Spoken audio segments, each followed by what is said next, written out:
坏人，不准欺负姐姐，放开！去你的死傻子，给我滚开！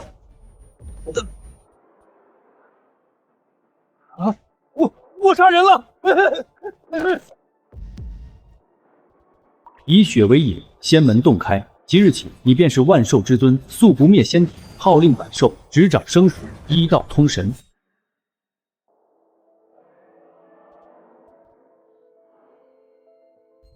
没想到这玉佩里竟然藏着合欢玉兽宗的秘法，不仅治好了我的痴傻，还给了我统御百兽、医治万物的本事。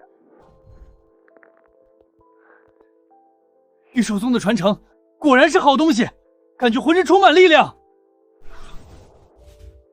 有了这本事，就能保护对我好的桂莲姐，带她去大城市生活。可是，这地方要怎么出去？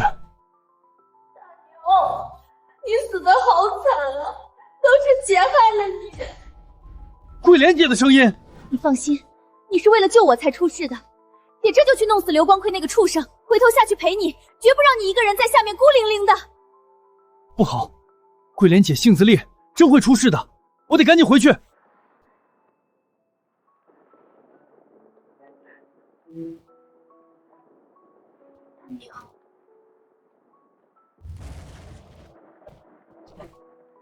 姐这就找刘光辉拼命去。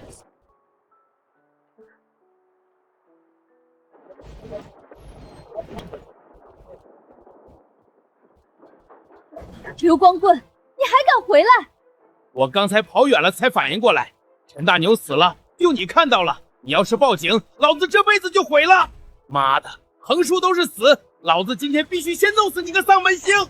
大牛，姐来见你。不好，这杂碎真敢动手！好你个畜生，连你这扁毛也敢欺负老子！看老子不把你抓了炖汤喝！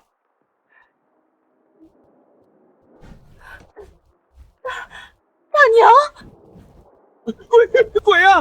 大牛，我这不是故意要害你的，我是喝多了，你别找我，冤有头债有主，你别过来！妈的，能打到我？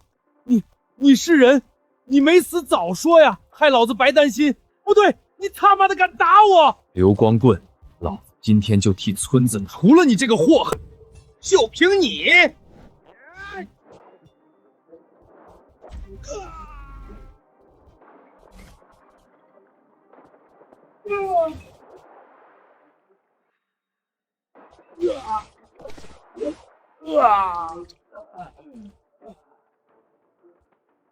刘光棍，你这畜生，连我姐的主意都敢打，老子今天就弄死你！别杀我，大牛，牛爷爷，我错了，我真错了，你饶我一条狗命吧！大牛，别打了，再打真要出人命了。为了这种烂人赔上你的后半辈子，不值得。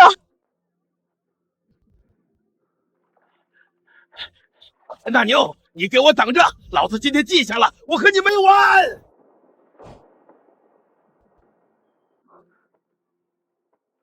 桂莲姐，你没事吧？那混蛋伤着你哪儿没？让我看看。没事，我没事。这孩子身上怎么这么好闻？像草药味儿，又像股子热气腾腾的劲儿，怎么搞的？难道单身太久想男人了？就是个人。桂莲姐，你怎么脸红了？不会是发烧了吧？没发烧。哎，大牛，你说话变利索了，你这是病好了，不傻了？对，姐，完全好了，和正常人一样。太好了，老天有眼，大牛，姐真替你开心。那个，你既然没事了，就先回去。桂莲姐，我不走。这些年你照顾我、护着我，我都明白。我喜欢你，我想照顾你一辈子。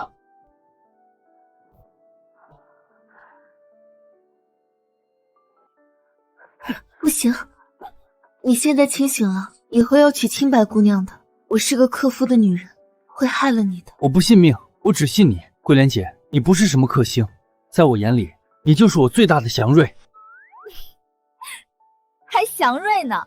到底是以前读过书的，说话变得文绉绉的。尽捡好听的哄我。那桂莲姐，你这是答应我了？咱们……你让姐再想想，行吗？这事太突然了。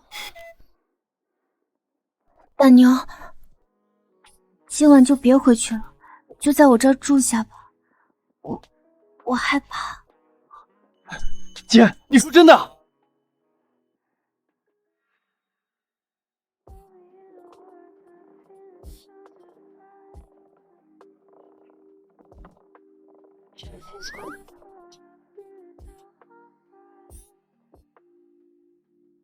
桂莲姐，你起得可真够早的，天还没亮透呢。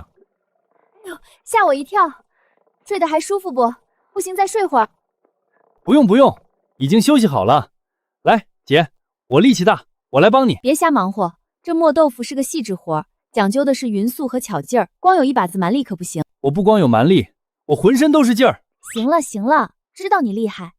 既然醒了，去村后河里弄几条鲜活的鲫鱼回来，晌午姐给你炖豆腐鲫鱼汤，好好补补身体。姐，我这身子骨跟铁打的一样，哪还用补啊？补的又不是别的，男人总归是需要啊？桂莲姐，你说啥需要？去，赶紧抓鱼去！就知道变着法儿欺负我，真不知道你是真清醒了，还是装傻占便宜。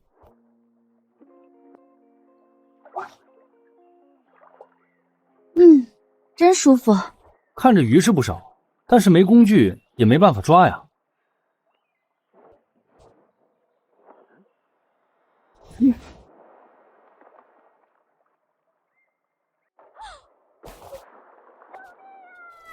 好像听到有人喊救命。算了，现在大家都在地里忙，哪有来抓鱼的？哈哈哈哈！发财了！这野生鲫鱼在城里能卖几十块一斤呢，这么多，起码得进账几万块啊！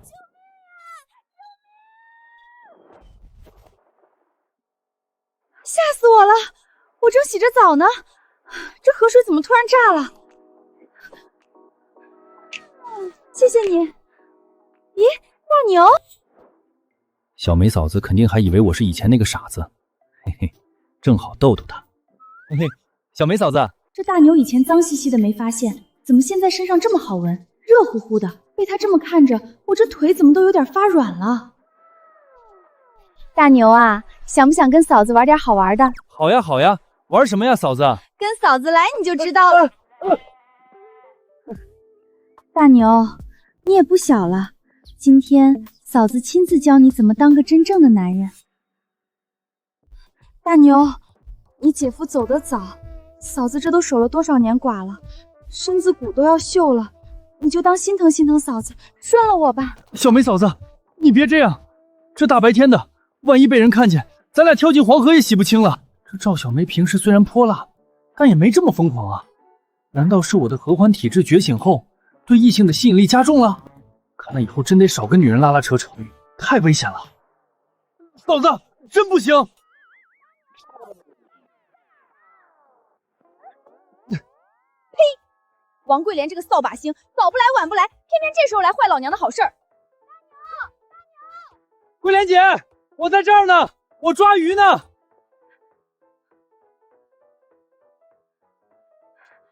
大牛，你病刚好就不学好，竟然背着我偷人！姐，疼轻点，我也不是故意的，是小梅嫂子她……好你个陈大牛，病好了，竟然不告诉我！嫂子，我这不正准备跟你说呢。好啊，闹了半天你是清醒的，诚心欺负我是吧？得了吧，赵小梅，收起你那套。大鸟是什么样的人我最清楚，他就算再坏也不会主动欺负人。你要是真缺男人，村头那几个老光棍天天盼着呢，你霍霍他们去。人大鸟还是个孩子，孩子，刚才在草堆里他可不像个孩子。王桂莲，我看你是想留着自己霍霍吧，别在这儿装什么好人抢男人。我赵小梅还没怕过谁，来胡咧咧一句试试，是不是想打架？来呀，谁怕谁呀？真以为我怕了你这克夫货？别打了，别打了，这样下去得出人命啊！完了，这女人疯起来真没男人什么事儿，得想个法子赶紧把他们注意力引开。你们快看啊，我们要发财了！这么多野生鲫鱼，天爷呀！这要是拿到城里去卖，这种个头的野生货，起码得卖好几万吧！大牛，我们发财了！对，发财了！咱别打了，赶紧商量商量怎么把这些鱼拉到城里去卖，这才是正经事儿。大牛，你闪一边去！卖鱼的事儿回头再说，我今儿个非得教教赵小梅怎么做人不可！你给我等着，王桂莲，我和你没完！算你跑得快，要不然老娘撕了你！那个，桂莲姐，您消气了吧？以后离那个赵小梅远点，否则别怪我打你。这些野生鲫鱼长得格外好，如果进城卖出好价钱，村里人也能跟着沾光发财。好，我这就进城把鱼卖出去。哎，好不容易劝说好两个姐姐，这次进城一定不能再碰女人了。女人打起来比老虎还凶，太吓人了。好久没进城了，没想到现在城市发展的这么快，这个楼比自己得病之前高太多了。这些鲫鱼肯定可以谈一个好价钱，只是村子明明有这么多发财资源，为啥大家那么穷呢？这里面肯定有猫腻。你们给我撒手！大白天就敢抢东西，信不信我报警？臭丫头，赶紧松手交包，不然老子一刀捅死你！老娘绝不松手！来人，抢劫了！臭丫头还敢喊，老子这就……反了天了！光天化日敢抢劫，哪里来的乡巴佬？还学电视上英雄救美？老子今儿个连你一起弄！老二，给老子上！看招！看我疯狗拳法！去！救命！小样，还敢跟我斗？那个美女，你没事吧？这个乡下来的，穿着是很土，但长得格外帅，浑身上下都是男人味。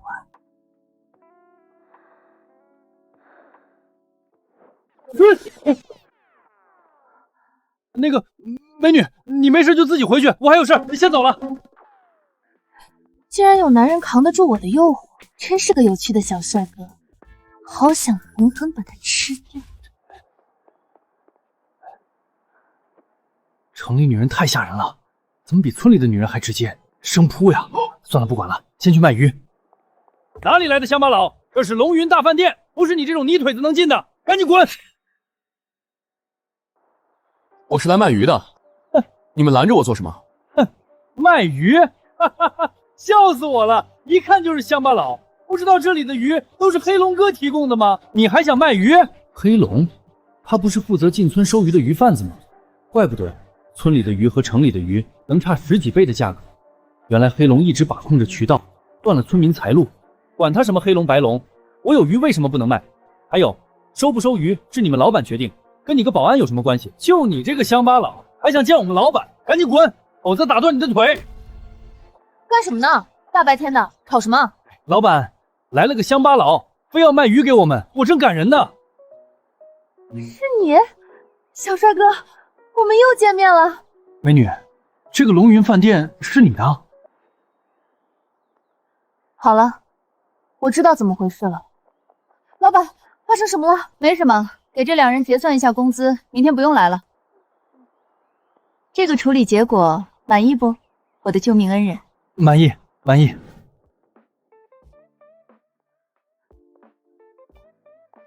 怎么，害怕我吃了你？对付歹徒时候怎么没见你害怕呢？那个，姐，我是来卖鱼的，不是卖自己的。你要是不坐在我身边，这个鱼我就不收了。而且我也告诉你，野生鲤鱼想要卖高价，需要有门面的饭店支撑，而整个县城只有我龙云饭店敢收。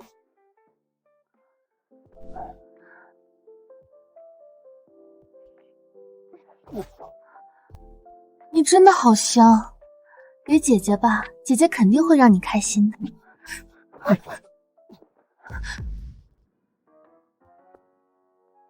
我的合欢体质只是让女人动情，但是柳老板这个状态，明显是激素紊乱，内系不稳，失去理智。来，只要你让我满意，这些钱全是你的。姐，你激素乱了，经脉堵塞，如果不打通，你可能一辈子都没办法怀孕，我必须帮你压制下来。合欢玉寿13指，给我开！发展也太快了，这个乡下来的到底有什么魅力啊？不行，我还是别打搅他们了。感觉浑身通透。大牛，你到底对我做了什么？刘老板，你的身体因为长时间熬夜加班，出现激素紊乱的状况。我刚刚帮你疏通了经脉，多有得罪，抱歉。你还会中医？稍微会一些，一般的病症难不倒我。这个乡下来的小伙子，不仅长得帅，还会中医，真是个宝贝啊！一定要拿在手里。大牛，要不你跟着姐吧，姐给你钱，甚至你村里面所有的鱼我都收了，咋样？姐，不行，我有喜欢的人。我倒想知道，到底是什么样的女人，让弟弟你这么痴迷？一个对我很好的女人，除了她，我不会喜欢别的女人。刘老板，时间也不早了，我就先走了。陈大牛，这个你拿着。姐，这个钱太多了吧？小李，你进来一下。刚才我托人进行了检测，这条鱼蕴含的营养价值是市面上的10倍，50块1斤，已经算是我占便宜了。如果你产量足够，后续我还会增加价格。什么？10倍营养价值？寻常的鱼应该不会变这么好，应该是我获得御兽传承，河边发功对鱼产生了影响，才变得营养价值这么高。陈大牛，谢谢柳老板，那我就不打扰了。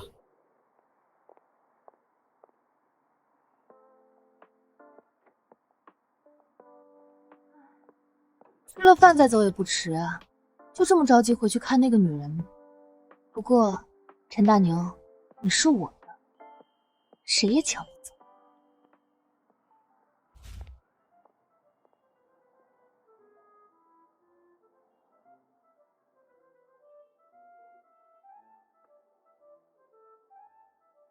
一会儿买一件带回去，桂莲姐穿上一定很美。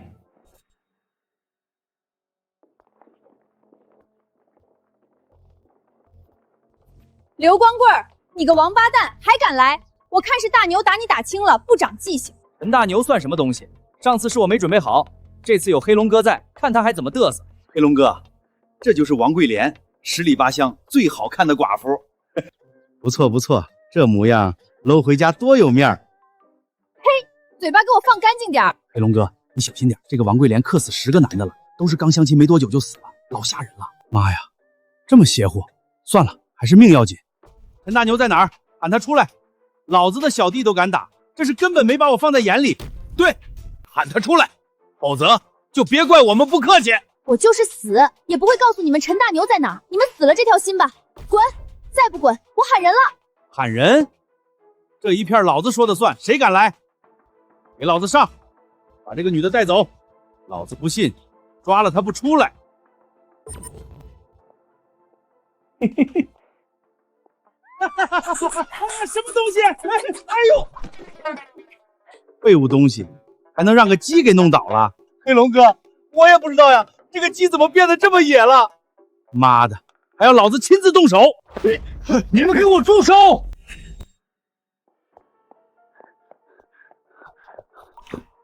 桂莲姐，你没事吧？他们没伤到你吧？没有，我不可能被人欺负的。好你个黑龙，老子本来打算回村找你呢，你倒是送上门了。找我？你找你爹干嘛？我可没你这样的儿子！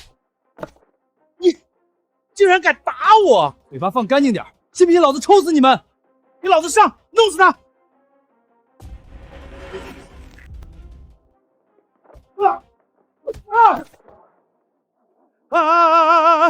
亚拉索！我去你大爷的！你要去哪儿？那个大牛啊，我正好想起来，我奶奶要生我爸了，我就……大东兄弟，我也是被刘光棍忽悠来的，我真的没想害人。谁问你这个事儿了？老子问你的是，你为什么低价收购村里的鱼，高价卖给城里？我进城才知道，野生鲫鱼价格贵的离谱。那个做生意嘛，理解一下，毕竟我也要赚钱，你说对不对？没人不让你赚钱，但是你也不能赚10倍差价吧？我告诉你，以后附近的鱼你只能高于市场价3块收，否则我见你一次打你一次。陈大牛，你给老子等着！快点快点！桂莲姐，给我进城赚的钱，还有给你买的衣服。哇，这么多！大牛，你太能干了。陈大牛，好你个陈大牛，进城才1天就学坏了，都会买这东西了，看我不打死你！姐，我错了，我错了。桂莲姐，你要是不喜欢，丢了吧。扔了干嘛？怪可惜的。既然买了，那就留着穿呗。对了，大牛，你喜欢我穿吗？喜欢。那个晚上吃饭时候，我穿给你看。桂莲姐，你厨艺太厉害了。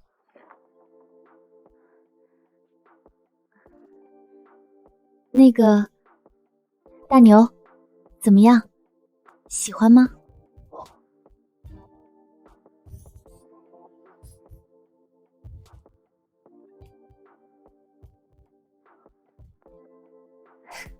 傻样，怎么还哑巴了？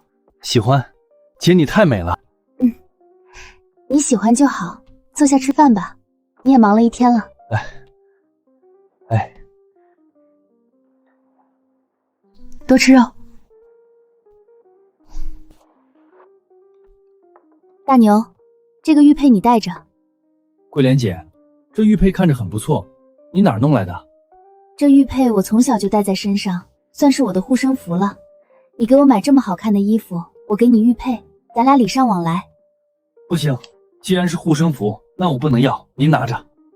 怎么，嫌弃姐姐？没有，我咋会嫌弃姐呢？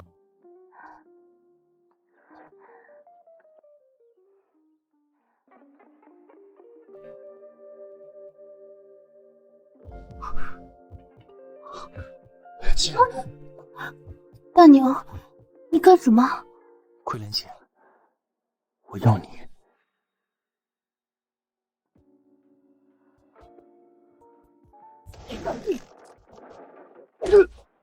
我操！好端端的房梁怎么掉下来了？大牛，你没事吧？伤到没？没事，这点小物质伤不到我。大牛，要不你去隔壁屋间睡吧，我还是有点没准备好。桂莲姐，怎么了？姐真的害怕，怕你和我在一起也出意外。姐，其实在我眼里，你绝对不是克夫的女人，你是能带来福气的女人。如果你没准备好，我不逼你，等你想好了，我再进屋。大牛，只要和你在一起，姐不怕。大牛，在家没？出大事了，河里面的鱼都死了。那个大牛，我们还是出去看看吧。好。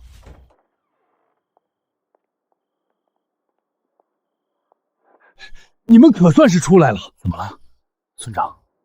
出什么事了？我来说吧，大牛，你不是把黑龙给打跑了吗？村里人就觉得可以自己去捞鱼赚钱了，结果没想到河里的鱼一夜之间全死了。怎么可能？鱼好端端的，怎么会全都死了？8成是黑龙他们往河里下毒了。这帮人渣竟然断村子财路，那可怎么办呀？这日子才刚好起来。你们先别着急，鱼刚死不久，我应该有办法全都救活。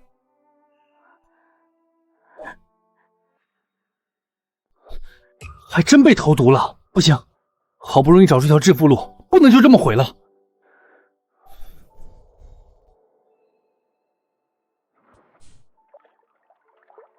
没想到御兽精居然这么管用，死去的鱼都能给救活。大牛，怎么样了？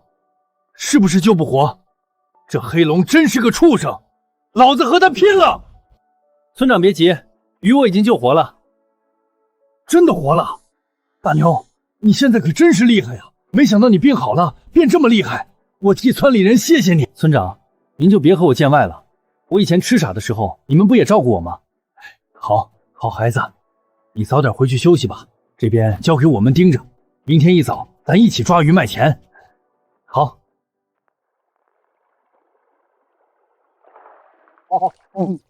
这下大家伙全都能发财了。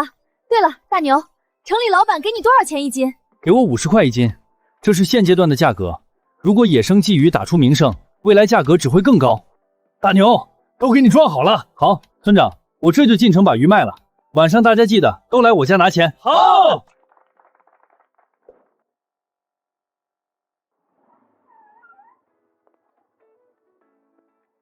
这么多鱼，估计能换一大笔钱。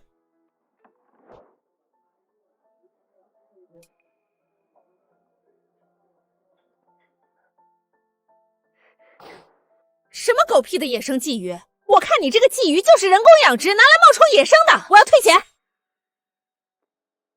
李国良，你也是开饭店的，上我这儿吃饭我欢迎，但是你要故意找茬，可别怪我不客气。我可没有故意找茬，大家都知道，整个县城的野生鲫鱼几乎都被黑龙承包了。昨晚他刚和我说野生鲫鱼全死了，那你这桌上的野生鲫鱼不是冒充的还能是什么？什么？全死了？怎么可能？是不是你们搞的鬼？我搞的鬼？说话要讲证据。我这么大的一个老板，稀罕干这种事儿？大家快看，柳如烟就是黑商，拿人工鲫鱼冒充野生鲫鱼卖，一条卖我们188，简直是不要脸！大家赶紧退钱！养殖的凭什么卖我们188？退钱！我们要退钱！我打死你，你个黑心老板！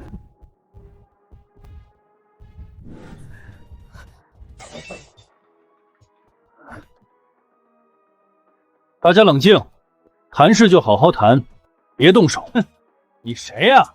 这里哪有你说话的份儿？你刚才说什么？大牛，这件事和你没关系，你别掺和。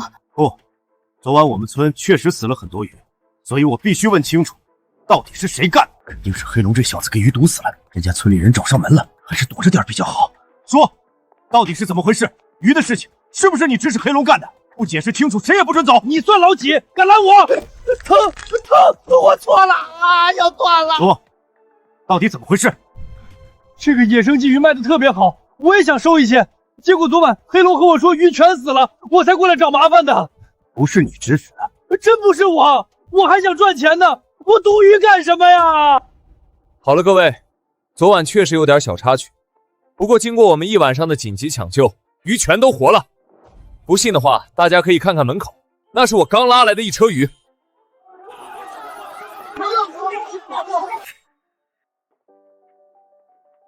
这么鲜活，这体态绝对是野生鲫鱼没错的。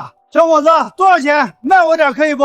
我想拿回家煲汤喝。我也来点，我也来点。小兄弟，这些鱼多少钱？我全要了。你竟然敢抢我的生意！做生意不就是价高者得吗？我这是凭本事收鱼，要不然你出价呗。你有钱，我还没输过。野生鲫鱼营养价值高，所以城里人都非常喜欢。但我还有个玉兽精，能加强鲫鱼的营养价值。要是再开个鲫鱼养殖场，那岂不是赚翻了？恐怕未来全村人都能开上车，住上小洋房。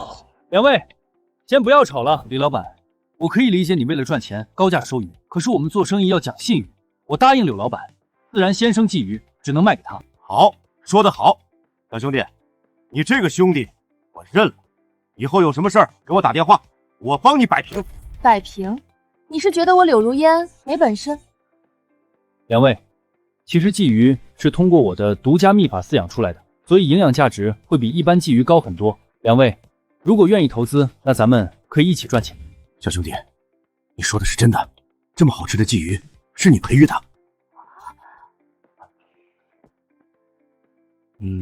用了点手段，不过没和村里人说，还希望两位替我保密。你去找人批鱼塘，我这边准备资金，我个人出资300万，占股20%。我也出资300万，占股20%，剩下的股份小兄弟你自己分。没想到他们这么认可野生鲫鱼，这个项目我必须做起来，带着全村致富。不行，不能让这小子开养鱼场，要不然我们一辈子都会被他欺负。大哥，你说怎么办？这个野生鲫鱼他能养，我们也能养。走，咱去找刘公子，让他投资我们，到时候这买卖就是我们的了。大哥，还是你。拿去给村民发钱吧，转账村民不定接受，发现金他们才有动力。姐，你想的真周到，那我先回去了，有时间你记得来玩，我肯定好好招待你。好，我肯定去。给我准备点礼物，我准备去他们村一趟。好的，老板。这次赚了7万块，还拿了600万的合作合同。桂莲姐要是知道，她肯定开心死了。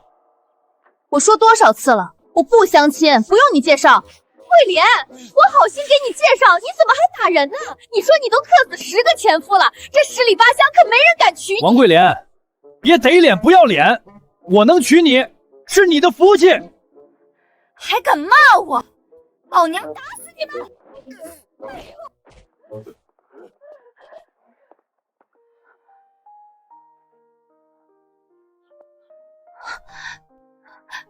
大牛，你回来了呀？姐，别生气，这些事儿交给我。大娘，以后不用给桂莲姐介绍相亲对象了，我会娶她的。大娘，你疯了呀！我好歹是个大学生，怎么能娶个克夫的女人？我不认为桂莲姐克夫，我甚至觉得桂莲姐是我的福星。你们看，这些钱就是桂莲姐帮我赚到的。妈呀，我这辈子没见过这么多钱！你去喊村长，让他带着人来我家领钱，我有重要的事情宣布。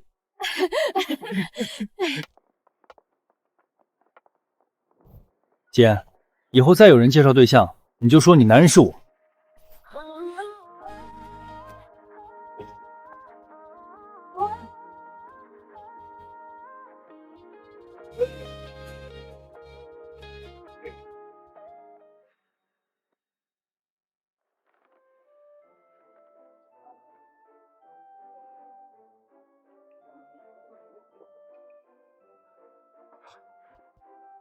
大牛，你太牛了！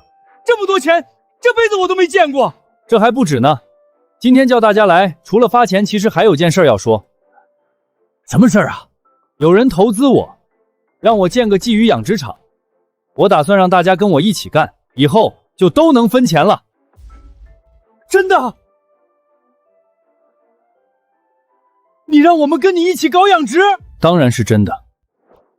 各位都停一下！我宣布个事情，大牛拉到了一笔投资，说是要在村里建鲫鱼养殖基地。他说要带着我们一起干，以后一起分钱。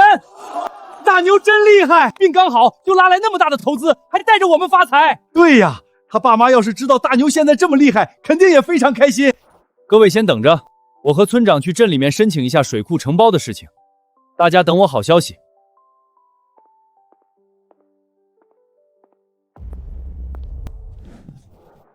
大牛，一会儿进去可别乱说话，这可是大领导，得罪了就不好了。崔主任，忙着呢。老陈，无事不登三宝殿，你这是有事求我呀？还是瞒不过领导您，这不是村里拉了投资吗？想承包水库搞养殖，您看能不能帮我们批一下？真奇怪，你们怎么也承包水库啊？还有别人吗？那水库常年没人承包，怎么突然就有人要了？是黑龙承包的，他也拉了投资，先你们一步来的，程序都走完了，已经签署合同了。肯定是黑龙提前知道我们要承包，抢先一步把水库给占了。这家伙就是欠收拾，这可怎么办呀？好不容易找了个赚钱的买卖，怎么就没了呢？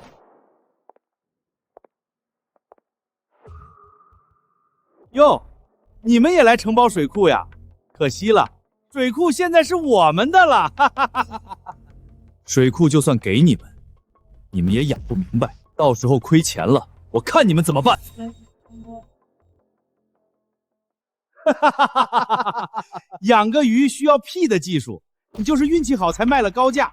等着吧，我养的只会更好！哈哈哈哈哈！村长别急，野生鲫鱼只听我的，他一条都捞不上来。真的吗？随便你。对了，领导，养殖如果赔了钱，合同是不是就自动作废？没错，这是镇里的重点项目，做不好自然换能做好的人来。好的，麻烦崔主任了。村长，我们先回去，鱼塘的事儿不急。大牛，这野生鲫鱼的事儿，我还得感谢你。要不是你把鲫鱼价格拉高，我还拉不到投资呢。放心，我赚钱了，肯定会赏你几块钱花花的。真是欠揍！领导，你看到没？他打我！没看到。你们给我等着，老子肯定把鱼塘搞起来。陈大牛，到时候你别来求我带你发财。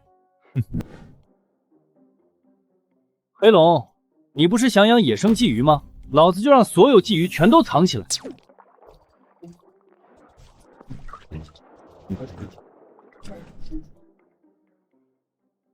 我倒要看你怎么养鱼赚钱。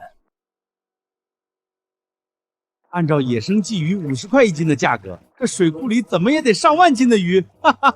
我要发了，黑龙哥，发财了可别忘了小弟我呀！放心，赚钱了，除掉刘公子那份，剩下的老子肯定给你分大。真的吗？谢谢你，黑龙哥。放心，我肯定死心塌地跟着你干。来人都愣着干嘛？下网捞鱼啊！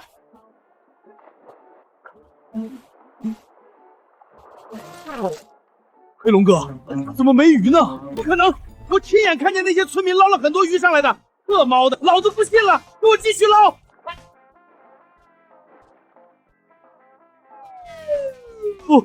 不可能！怎么鱼全都没了？完了，彻底完了！黑龙哥，鱼抓不到，我们可以慢慢抓呀。怎么就完了？刘公子给的钱我全都拿去赌了，就想着靠野生鲫鱼的钱把这窟窿填上，可现在完了，全完了，还不上钱，刘公子肯定会让人来抓我的。那黑龙哥现在怎么办？我怎么把陈大牛给忘了呢？只要我把水库转让给他，不就有钱还债了吗？大牛身体越来越强壮了，真馋人。桂莲姐，怎么了？没什么。对了，大牛，水库的事儿你别担心，不行我们把投资还给刘老板，你跟着我卖豆腐，我也能养活你。放心吧，水库是我们的，谁也抢不走。黑龙不可能赚到钱的。你瞎说什么呢？人黑龙把水库的合同都签了，怎么还能是我们的？陈大牛，我想了一下，你不是想承包鱼塘吗？这样，你给我500万，鱼塘我转包给你，怎么样？想必陈大牛现在正着急承包水库吧？他肯定会接受我的条件，到时候500万到手，还掉刘公子的200万，净赚300万。500万太多了，我只出这个数。什么100万？不行，太少了，最少也要300万。谁告诉你100万的？我只出1块。好你个陈大牛，你耍我！耍的就是你，是不是捞不到鱼？你着急了？你怎么知道的？我为啥要告诉你？反正你要是还不上刘公子的钱，是要进监狱的。到时我1分钱不花，鱼塘不还是我的？肯定是之前得罪太狠了，他才不愿意帮我。这个村的村民都挺善良的，要是服个软，说不定他就能帮我了。大牛，大爷，我求求你，帮帮我，转包我的鱼塘吧！我要还不上钱，刘公子会杀了我。鱼塘早晚都是我的，你的死活关我屁事！妈的，早晚都是死，老子和你拼了！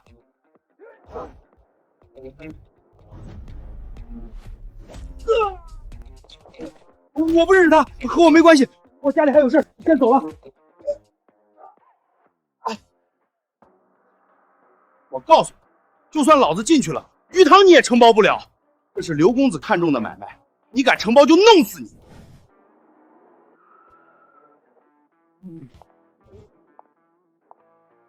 黑龙，你好大的胆子，敢欺负我的男人！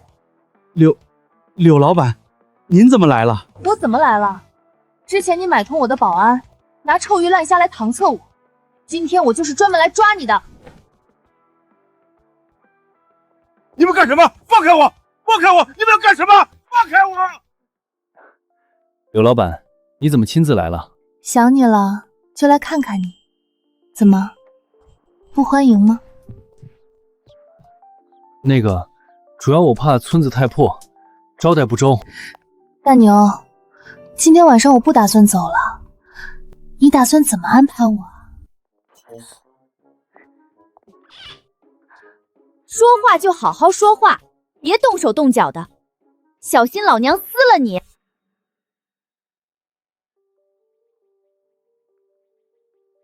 不就是胸比我大一点，屁股比我翘一点，有什么可骄傲的？那个女的看着又有钱又有气质，她要真喜欢大牛，我可能挺不过呀。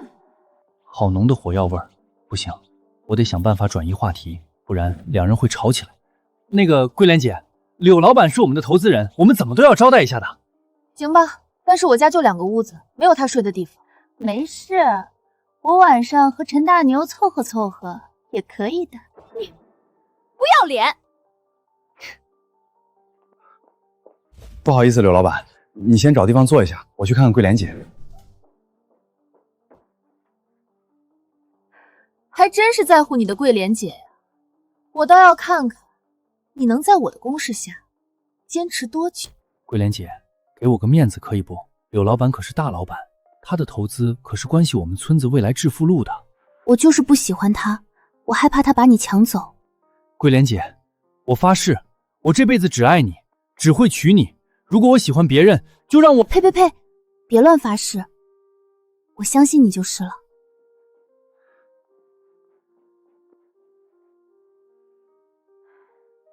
柳老板，吃菜，这些都是纯天然的，特别健康。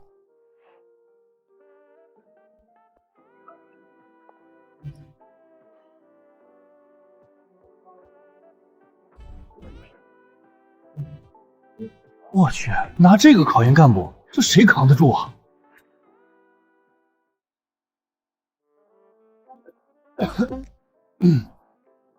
大牛，怎么了？感冒了吗？没什么，可能呛到了吧。大牛，多吃鸡脚，我的鸡脚美味吗？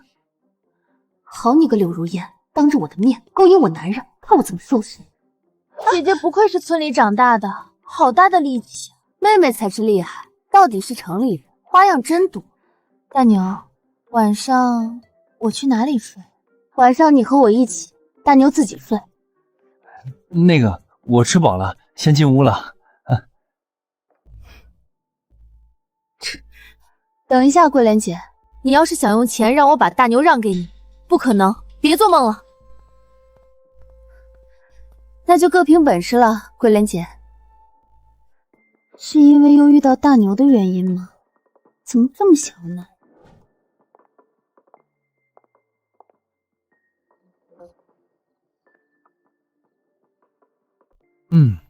不错，功法又更进一步。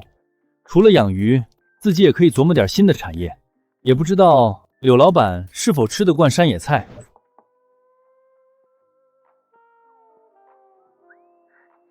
大牛，我和桂莲姐睡不习惯，我想来你这个屋子。柳老板，这样可不行。大牛，我就知道你是喜欢我的。柳如烟这是虚不受补，晕过去了。要是再不把她体内乱窜的精气泄出去，会出大问题。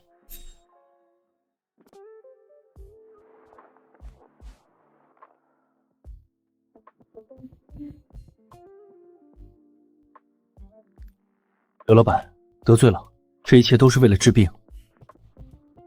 陈大牛，住手！姐，你干嘛呀？拦着我做什么？大牛，咱可不能干违法的事儿，你扒人家衣服做什么？桂莲姐，我这是在给她治病啊。没发烧呀？大牛，你别骗我，老实交代，你是不是喜欢他？想动歪心思了？桂莲姐，她是虚不受补，应该是吃了不该吃的东西。哦，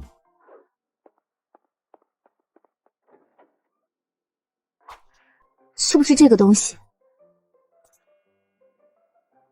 这不是已经绝种的银阳草吗？这东西可不能瞎吃的。我就是想给你补补身子，而且哪有绝种，漫天遍野都是。漫天遍野都是。啊，姐，我们要发财了！这东西可是能赚大钱的。好热，大牛，你在哪里？桂莲姐，家里有银针不？我现在需要用银针治病。我哪里有银针呀？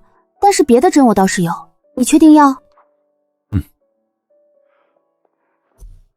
给你，家里就只有这个了。对不起了，刘老板。桂莲姐，帮我按着他点，我要捅了。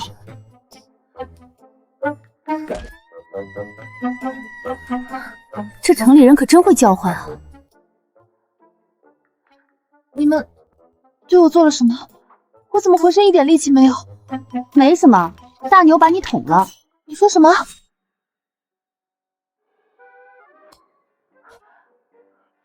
大牛，你以后治病可不可以温柔一点啊？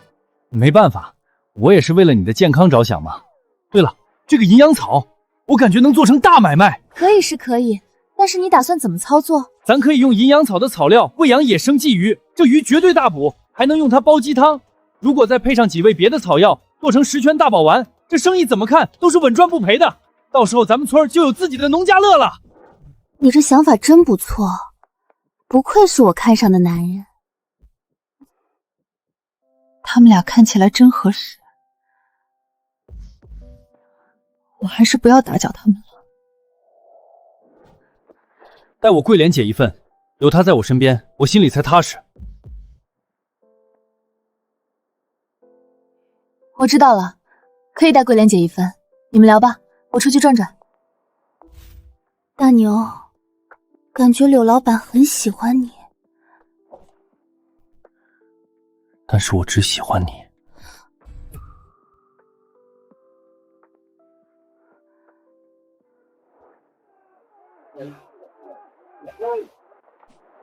真是奇了怪了，黑龙抓鱼就一条没有，我们抓鱼，这些鱼不要命似的往里面钻，那肯定是老天爷开眼呀！现在野生鲫鱼养殖已经进入正轨，这些鱼卖出去，村民每家每户最少能分到5万块。大牛，山庄我建议就以你们山峰为出发点建立，依山傍水，环境特别好。到时候你们这边就是最好的旅游景点，野生鲫鱼一部分卖掉，一部分留着给客人吃，绝对会日进斗金。还是要谢谢柳老板您的支持。我可以不要求你和我在一起，但是定期你要来给我针灸按摩，知道吗？保证完成任务。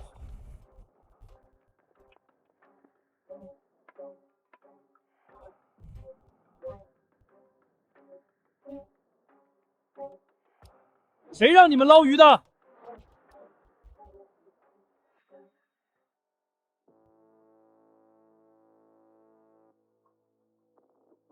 谁让你们捞鱼的？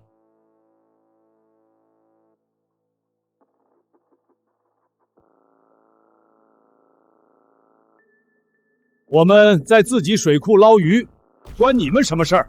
你们的水库，老子砸了几百万给黑龙买水库，现在你说是你们的？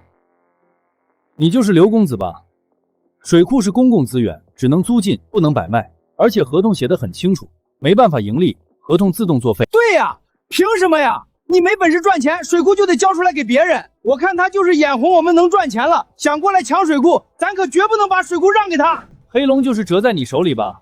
看着倒像是个练家子，但是我现在告诉你，老子过来不是讲道理的，今天就是天王老子来了，水库也是我的。各位村民们，大牛带我们走上了一条致富路，现在有人要把这条路给断了，你们同意吗？不同意。那就拿起你们的武器，保护水库。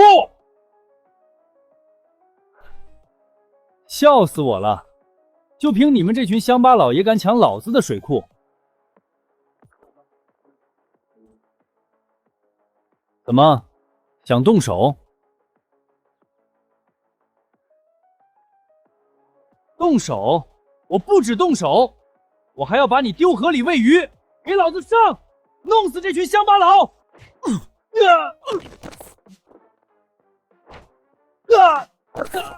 现在就废了，看你以后还怎么欺负人！大牛，快放手！我把领导喊来了，闹出人命可不好。都胡闹什么？给我把东西放下！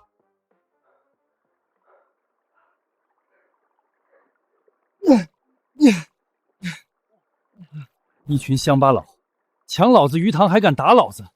你们给我等着！我让你们走了吗？不道歉，谁也不准走！道歉？老子长这么大就没道过歉。怎么，陈大牛，你要打我吗？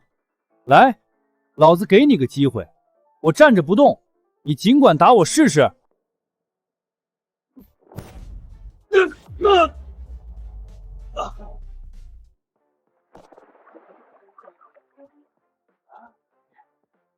你真踹啊！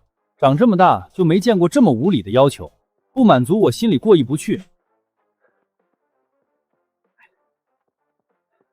刘公子，留得青山在，不怕没柴烧。今天大领导在，咱们不方便动手，先撤吧。好，陈大牛，你有种！你给老子等着，这件事没完！大牛，今天的事情处理得不错，咱们遇到不法分子和恶势力，就是要敢于亮剑，不要害怕。谢领导支持。那您看，这个水库归属的事情，各位乡亲，我崔国玉今天在这里给各位承诺，这水库是咱村的集体产业，是咱的命根子，只要有我在，谁也拿不走。好，崔领导万岁！大牛好样的！来，咱接着捞鱼去。好。大牛，现在水库产业全交给你管了，可别忘了咱们的约定呀！记得经常来我家，给我好好按摩按摩。啊，好的，如烟姐。柳如烟，你少在这勾引人！大牛是我的哟，桂莲姐，瞧你急的，我可以不抢大牛，但是别人呢？看什么看？都没地里活干了是不是？桂莲姐，那我就先走了。没事，桂莲姐，你别听他们瞎说，我心里眼里真的只有你一个。我相信你。对了，今晚你别回你那个破屋子睡了，直接来我屋吧。啊，桂莲姐，你这……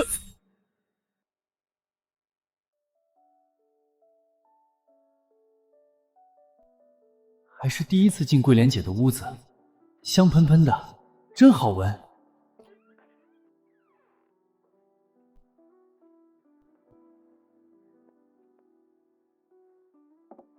累了一天了，快洗洗脚解解乏。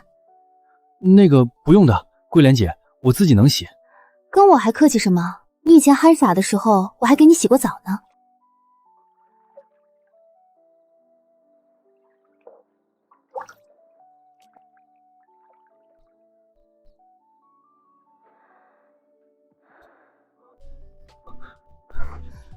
桂莲姐，你太美了。你呀，猴急什么？姐都是你的女人了，我跑不了。姐，我忍不住了。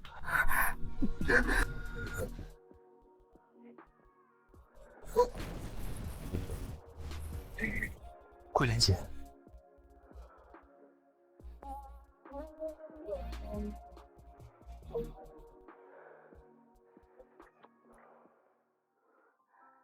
大牛，以后可不准背叛我。放心吧，桂莲姐，有了你，我这辈子就都不会喜欢别人了。是吗？你现在可是咱们这十里八乡的名人了，水库都归你管，以后喜欢你的小姑娘肯定多的是，我可比不过她们年轻漂亮。那也没有你美啊，在我心里，谁也比不上你。桂莲姐，和我结婚吧。大牛，姐还是有点怕结婚，我担心我克夫的命会影响你。大牛在家没？出大事了！市里传来消息，说有个女大学生来咱们这边的山里写生，走丢了，人到现在还没找到。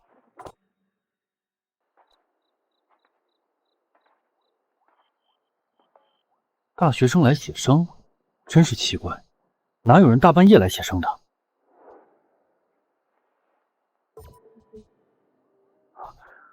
谁？给我出来，否则别怪我不客气。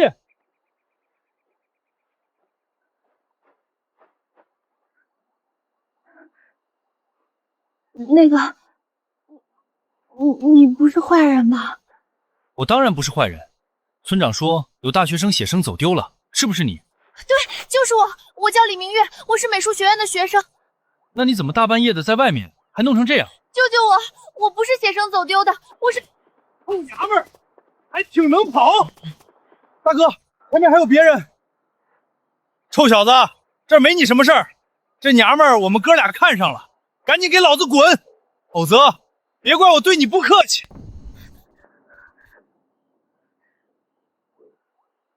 放心，有我在，没事的。他们是盗墓贼，我发现他们在附近盗墓，准备报警，结果他们就追杀我。盗墓？哟，这小子还什么都不知道呢，跟这种憨货说这些干嘛？算了，反正这娘们儿也跑不掉，就让你这傻小子死个明白。你猜猜为啥刘公子对这水库势在必得？因为这附近有个巨大的皇帝墓，里面的宝贝多的是。哈哈哈哈！算了，跟你们说你们也不懂。老二，上！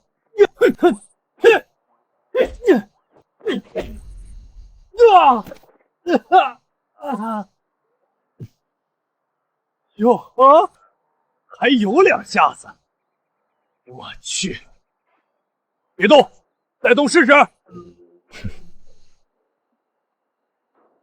看来我要立功了。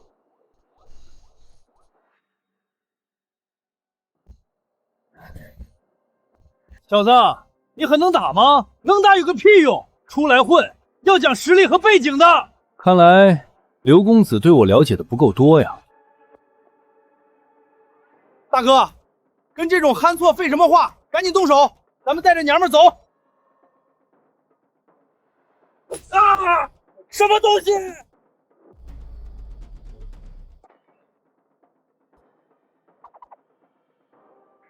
哎，等等，小伙子，你在干什么？那个小伙子，把刀给我，这玩意儿危险，可别乱玩，小心伤着自己啊！小兄弟，大哥，爷，你可千万别乱来，咱们有话好好说。你年纪轻轻，可千万不要一时冲动，走向违法犯罪的道路上啊！给我唱首征服。啊，我不太会唱啊，大哥。会。我会唱，我马上唱。就这样被你征服，切断了所有退路。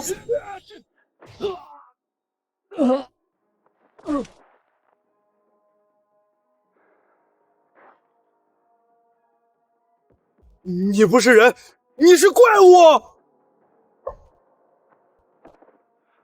大哥，我跟你拼了！那个，谢谢你，你好厉害。可是我们现在怎么办？这个男人好帅，好有安全感。要是能多接触一下就好了。等一下吧，我给村头发了消息，估计他们一会儿就带着人来了。好，对了，我想问一下，你有对象了吗？你干什么？你个狐狸精，离我男人远点！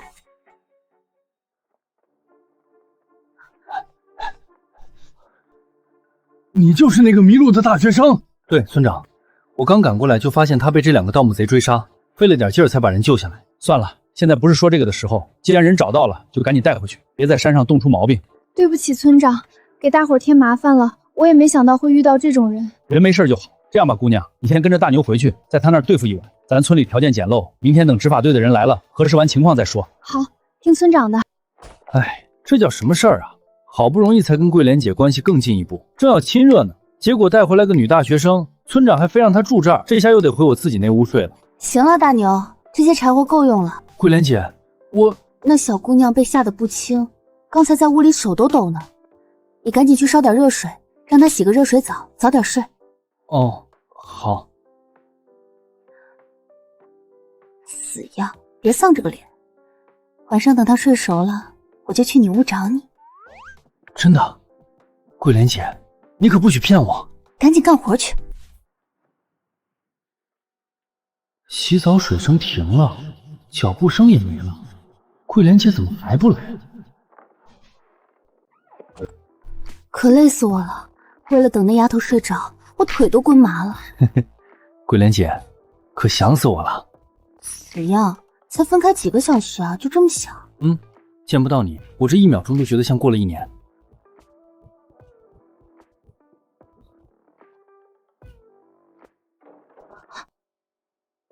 大牛哥，桂莲姐，我能不能和你们一起睡？我一闭眼就梦见那个绑匪拿着枪指着我，我真的好害怕，我不敢一个人睡。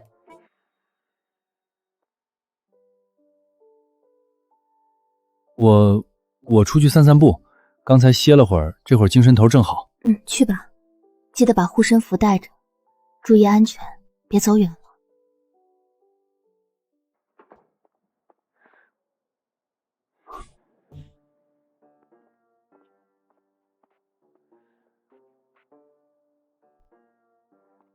大半夜的，这个刘光棍不睡觉，翻墙头干什么？这是村里秦寡妇家呀，这女的可是出了名的吸血鬼，谁沾上谁倒霉。刘光棍难道和这秦寡妇有一腿？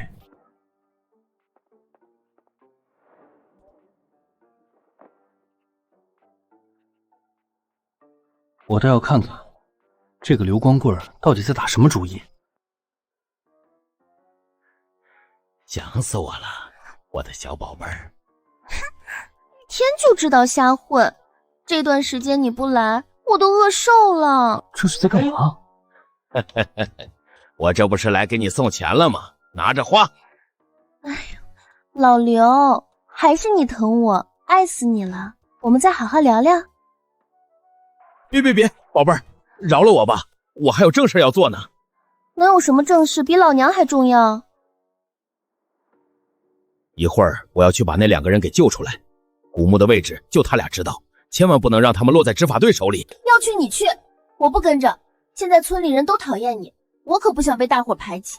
宝贝儿，你就帮我在村口放个风就行，求求你了。事成之后，我给你买个大金镯子。好家伙，原来是打算半夜来救人呀！那就别怪我不客气了，老子这就找人来捉奸。快来人呀！都别睡了！刘光棍和秦寡妇搞破鞋，被我逮住了！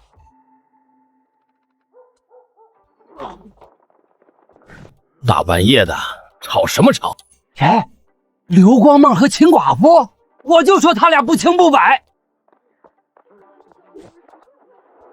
这一晚上还让不让人消停了？大牛，别吵了，吵死了！村长，出大事了！刘光棍不是来搞破鞋的，他是想把那2个被我们关起来的贼给放了。什么？这个吃里扒外的混账东西！走，都跟我走！今天非把这个胳膊肘往外拐的王八蛋给抓了！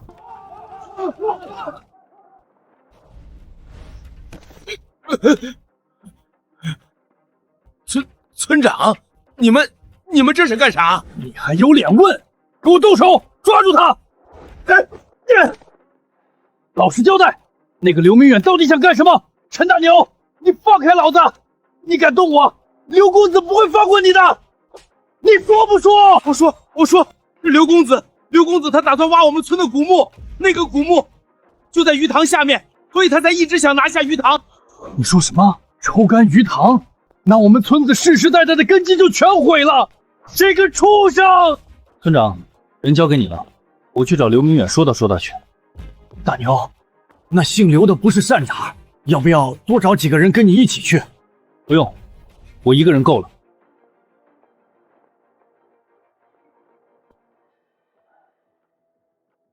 王叔，只要我拿下那个鱼塘，回头下面所有东西全都是我们的，到时候您可要帮我出手呀。好说，只要东西够好，价钱不是问题。陈大牛，你个不知死活的泥腿子，等老子抽干了鱼塘，我看你们整个村子怎么活！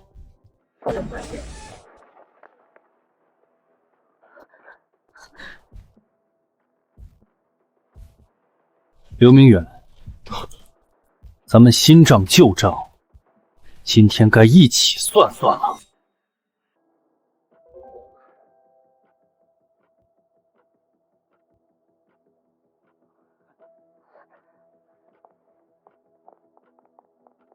我当是谁？原来是你这个泥腿子！怎么，上次的教训还不够？你还敢来找我？找你？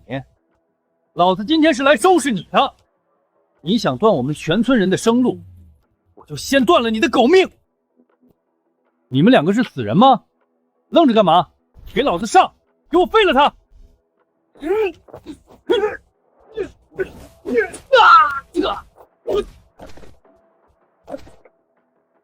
废物！两个废物东西！现在该轮到你了，陈大牛，你别乱来！今天王总可在这里，你要是有种，就把我们这一屋子人全都弄死，否则只要有一个人走出去，王总也绝对会给我报仇的。你胸前的这块玉佩是哪里来的？哦，这是桂莲姐给我的。怎么，王总也对古董感兴趣？你要买？小兄弟，我求求你，你一定要告诉我，这个叫桂莲的姑娘，她现在在哪里？你要干什么？你不说清楚，我凭什么告诉你？你他妈耳朵聋了吗？王总问你话呢，问你什么就回答什么，哪来那么多废话？给老子闭嘴！这里没你插嘴的份儿。小兄弟，这块玉佩是我失散多年的女儿的信物，我找了她好多年了。你是从哪里得到的？他眼神里的悲痛不像是装的。村长说过，桂莲姐从小无父无母，是吃百家饭长大的。难道他真的是桂莲姐的亲生父亲？这件事非同小可，我可以带你去见王桂莲。不过，在这之前，我还有点事要处理。什么事儿？还有什么事儿比我女儿的下落更重要？小兄弟，我求你了，你现在就带我过去。刘明远，王总，你立刻给这位小兄弟道歉，并且保证以后绝不再打那个水库古墓的主意。王总，你让我给这个乡巴佬道歉？哼，做梦！这辈子都不可能。好，很好。既然不道歉，那你们刘家在城西那块地的投资，我看也没必要继续了。还有，你通过其他渠道收来的那些东西，我们天宝阁以后一概不收。该死！王建明现在找女儿心切，什么都听这个陈大牛的。我先忍下这口气，道个歉稳住他，等他找到女儿，看我怎么收拾这个乡巴佬。对不起，陈大牛，是我有眼不识泰山，我保证以后绝不会再去打水库的主意。记住你今天说的话。走吧，王总，我带您去找他。走。陈大牛，看样子你跟那个王桂莲关系不浅啊。要是让王建明知道他千辛万苦找到的宝贝女儿，竟然跟一个乡下泥腿子混在一起，他会是什么反应？到时候不用我动手，王建明第一个就不会放过你。我看你小子怎么死的都不知道。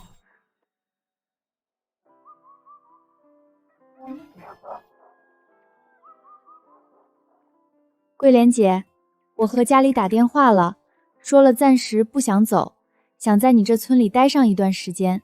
你呀，想待着当然可以，不过晚上可不准再拉着我一起睡了。桂莲姐，不睡一起可以，快说说你和大牛哥的故事呗。想听？那好，我就和你说说。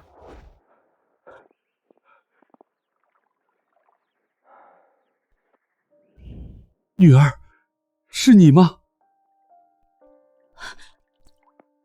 桂莲姐，我进城找刘明远，恰好遇到他，他说认识你给我的玉佩，还说你是他女儿。像，太像了，和你妈妈简直一模一样。大牛，我回房间了，你告诉他，我不认他。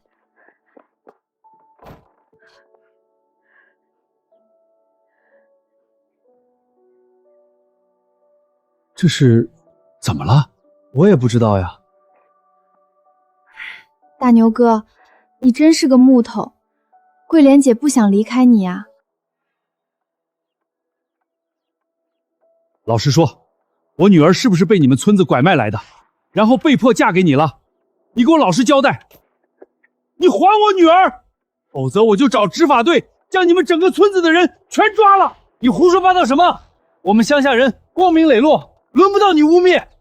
哦，我懂了，原来是城里人瞧不起我们乡下人的戏码。你还敢嘴硬？你个不知死活的东西！你们别吵了，我没什么好说的，你别血口喷人。有话好好说行不行？你今天必须给我一个说法。你胡扯什么？村子里的人都很好，你还看不懂吗？看懂什么？桂莲姐一眼就猜到你是她父亲了，她只是觉得你这么有钱，肯定会瞧不上大牛哥，怕你逼他走。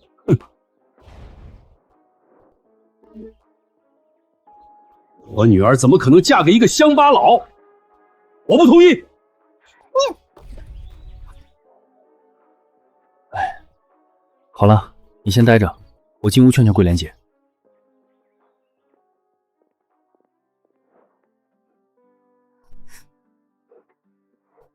桂莲姐，你没事吧？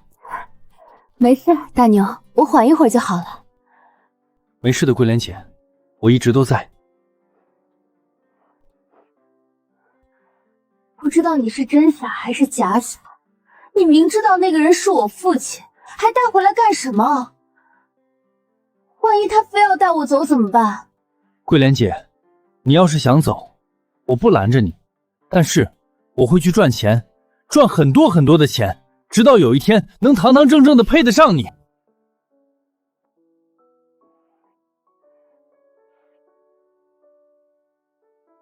你放心，我不走，谁拉我走也不可能，我这辈子都是你的人。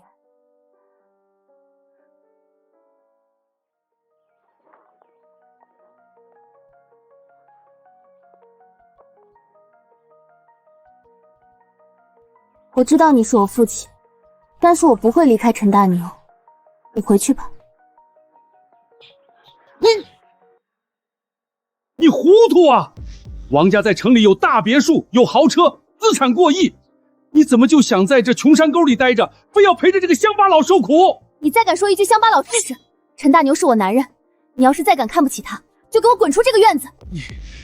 你为了个外人，居然拿刀对着亲生父亲，你真是要气死我了！爸，你怎么了？你别吓我！是心脏骤停，他有严重的先性心脏病，这是急火攻心。大牛，那怎么办？村里的卫生所走过去要半小时，根本来不及啊！只能试试针灸了。桂莲姐，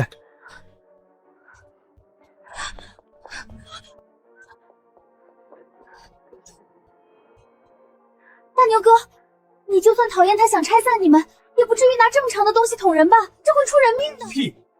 我这是在救命。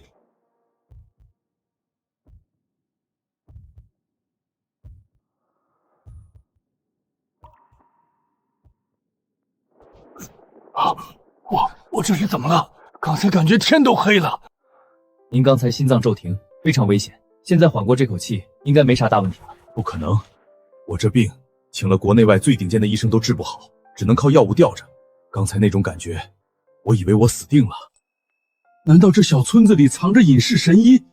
在哪里？快介绍给我认识，多少钱我都愿意花。别找了，就是大牛治好你的。什么？是你救了我？略懂一点偏方罢了。刚才那种刑侦的手法，快诊狠，绝不是一般的赤脚医生能做到的。这个年轻人难道真的深藏不露？既然醒了，先歇着吧。桂莲姐，去熬点姜汤。大牛，小兄弟，等一下！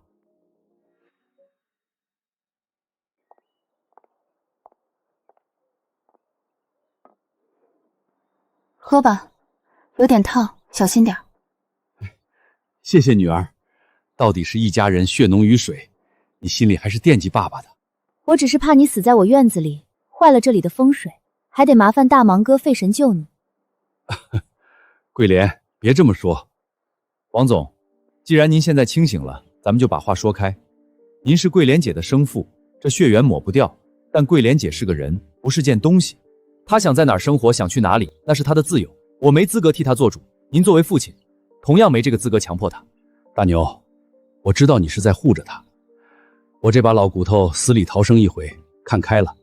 我只是想把这么多年亏欠他的都补偿给他。王大老板，您这么有钱，这些年就没再成个家，再生个一儿半女的？生了也是个女儿，只是我那个小女儿从小娇生惯养，性子实在太闹腾，整天只知道在外面闯祸。我原本对传承家业都不抱希望了，没想到老天爷真让我把桂莲找回来了。我还是那句话，我不回城里。我在这个村子里住了这么多年，是乡亲们拉扯我长大的。你想看我，就自己往村里跑，想带我走，门儿都没有。你这脾气跟你妈当年真是一模一样。对了，我听村口的人议论，说你们最近在折腾什么项目，投资弄水库，还要搞度假山庄。没错，这村子依山傍水，景色好，就是没路子。我想把水库利用起来，建个生态度假区，这是我给村子找的致富路。好，有志气。这样，看在我女儿的面子上，我个人投资1000万给你们，怎么样？王总，您说真的？1000万？哈哈哈哈，当然是真的。不过我也有个小小的要求，度假山庄建成后，得给我留一栋最好的房子。我这身体得常来山里养着，顺便我也得常来看看我女儿。没问题，别说移动，只要您来，全山庄最好的位置都给您留着。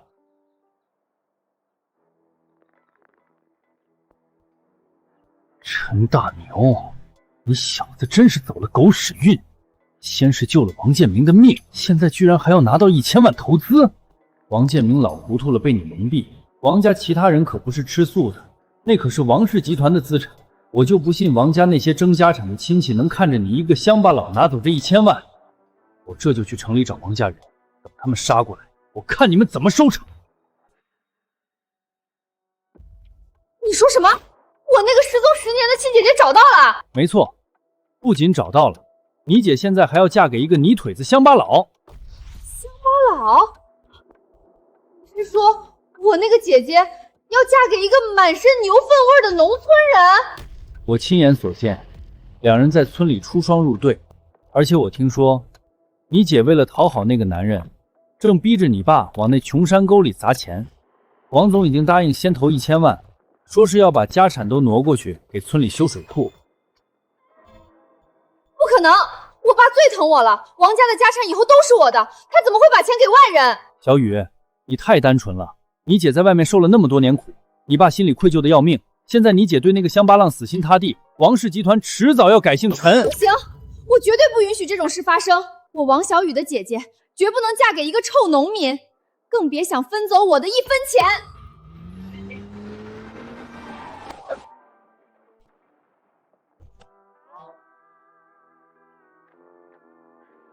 这是什么破路？真是穷山恶水出刁民，连条下药的路都没有，死了！哎，姑娘，出啥事儿了？车抛锚了？车陷进去了。那个大哥，你能不能帮我叫几个人过来把车抬出来？只要能弄出来，我给你们钱，重重有赏。不用叫人，费那劲干啥？我一个人就行。你一个人？这可是跑车。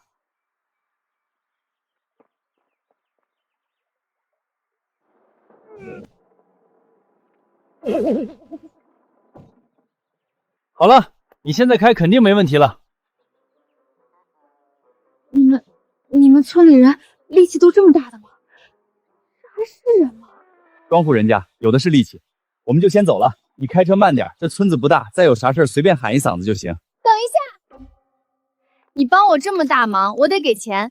对了，你叫什么名字？回头我也好找你。我叫陈大牛，举手之劳，钱就算了，以后都是乡里乡亲的。陈大牛，你就是那个拐走跟我姐想骗我家家产的陈大牛？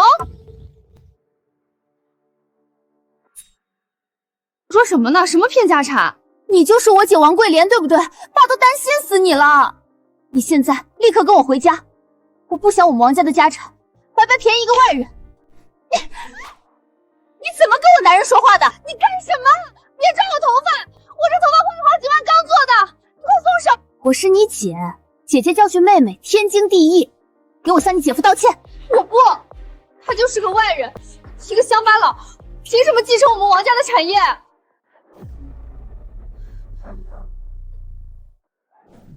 桂莲，算了，他年纪小，估计是被人给蒙骗了。才没有，是刘明远亲口告诉我的。他说你就是个骗子。刘明远，我问你，你知不知道他打算把村后面的水库抽干，让我们全村的人都渴死，好霸占这块地？什么？他怎么会这么坏？你可以在村子里随便打听打听，看看刘明远都干了些什么。桂莲，我们先回家吧，鱼苗别耽搁了。嗯。你们等一下。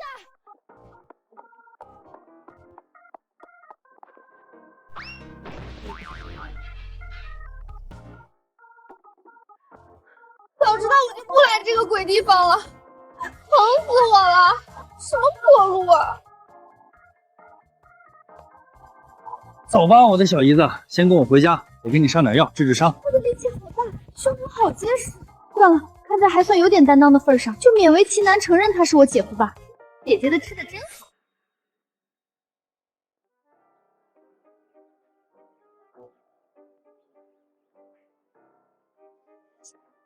疼，你轻点儿。叫什么叫？就你娇贵，不知道的还以为你是什么城里来的狐狸精呢，叫得这么大声。这俩姐妹还真是一个模子刻出来的，连嗓门都一样大。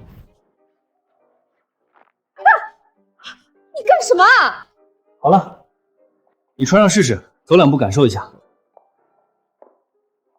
真的不疼了，姐夫，你太厉害了，简直是神医啊！哟，现在知道叫姐夫了，刚才不还一口一个乡巴佬骗子吗？姐，我那不是被刘明远那个混蛋给骗了吗？不过说真的，你也该抽空跟我回家看看，家里老人也想见你。不回，城里人多嘴杂，事儿也多，我在这儿跟大牛过得挺好，清静自在。姐，那要不我也不回去了，我就在这儿陪你呗。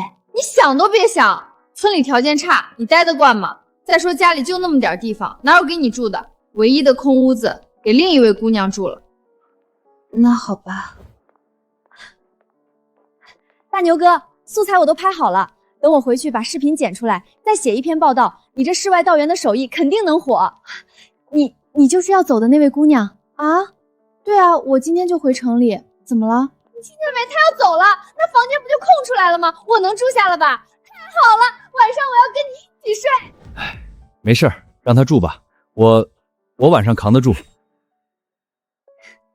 都多大的人了，怎么还跟个小孩子一样，非要人抱着才肯睡？姐，我其实很早知道爸妈在找你了，我也好想见你，但又怕你不喜欢我，所以……傻丫头，我很早就猜到了，那块玉佩我悄悄找人看过，价值不菲。不过在村子待习惯了，这里有大牛，有乡亲们，我不想舍弃这么多亲近的人，回到一个完全陌生的家里去。那就不走了，爸爸不是说也搬来吗？到时候我们一家人都在村子里，反正公司有人管，多好。我听爸说你很调皮，在城里可是个惹祸精。那个，姐，你说姐夫会不会半夜偷偷进来啊？别转移话题，既然你是我妹妹，以后我就得管着你，再调皮我就揍你。你姐姐人很好的，不是那种人，她不会进来的，相信你姐夫。姐，好想你每天晚上都能陪着我睡，好温暖。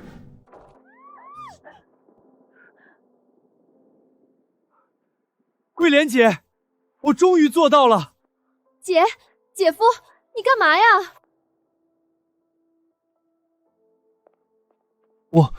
我不是故意的，我太激动了，没敲门就闯进来了，对不起。没事，别慌张，别把妹妹吓到了，慢慢说。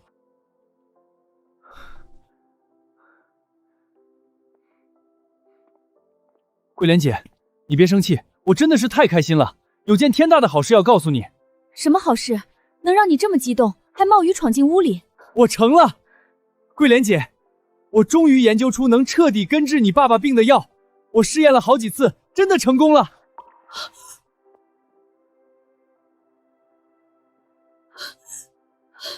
大牛，你说的是真的？这真的能治好我爸？姐夫，这是真的吗？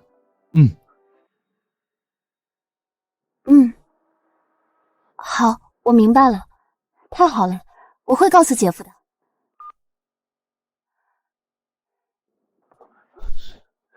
怎么样？我爸说，吃完姐夫你做的药膳后，感觉身体特别舒服，前所未有的轻松。刚才给他做体检的私人医生也打电话过来了，说检查结果显示各项指标都在奇迹般的好转，药效特别好。伯父的身体好了就行，好了就行。哦，对了，那位医生还特意问，说姐夫你这个药膳配方要不要考虑卖掉专利权？他说这绝对是医学界的重大突破。那个没什么意义，治病救人是天经地义的事情，拿这个去赚钱。姐夫，你没听到我说的吗？人家是让你卖专利呀，这得是多大一笔钱啊！小雨，你不懂，你姐夫就是这样的人，心特别善。姐夫，你这个性格在村里是好人，但在外面很容易吃大亏的。不过我建议，就算你不卖专利，也应该自己制药来卖。如果不想那么麻烦，至少也要开一家药膳店。为什么？我只想给家人和乡亲们治病。姐夫，你还不知道吧？那个刘明远他家里就是开连锁药店的，基本上咱们这周边所有城市的药店都被他家给垄断承包了。如果我们也开药房，那刘明远家里的生意肯定会受到影响。何止是影响，是早就受到影响了。现在刘明远他们家资金链出了大问题，他还一直能想求我们家投资呢。药方我可以给出去，就当做我娶桂莲的聘礼送给伯父。让我开药店管账什么的，我可不行。不过开个药膳店做菜，我倒是比较喜欢。姐夫，你也太大方了吧？你知道你这个药方到底价值多少钱吗？一个药方而已，能有多值钱？价值1000亿啊！1000亿！小雨，你没骗我吧？这得是多少钱啊？让我用计算器数零，估计都要数半天。真有这么贵吗？就是一个治病的方子而已。姐夫，我这都是往少了说的，这可是能根治心脏病的特效药方，在医学界是颠覆性的。不过，既然姐夫你不想用它赚钱，那我们王家也不赚这个钱了，我们就把药方公开，免费给所有生病的人用。那再好不过了，治病救人，天经地义。小雨，你真的长大了。那当然，不能光让姐夫一个人当大好人，我也要做个女英雄。那这样，我先进城里一趟，去买点药材回来。咱们村里食材多，但药材种类还是太少了，我得再多琢磨琢磨，看看能不能开发出更多对身体有益的药膳。好，你去吧。不过我可跟你说好了，进了城不准搭理别的美女，听见没有？放心吧，我这辈子除了你，不会再多看别的女人一眼了。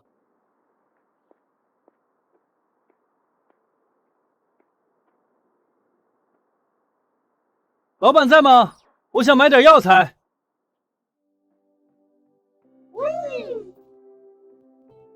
买药材是吗？好的，你稍等一下，我这就下来。哎，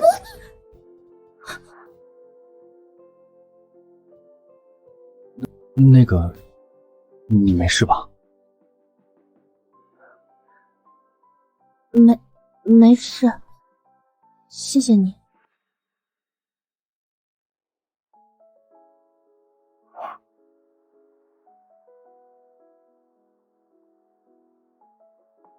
抱歉，得罪了。没事，谢谢你救了我。对了，我想买一些药材，你这边有没有？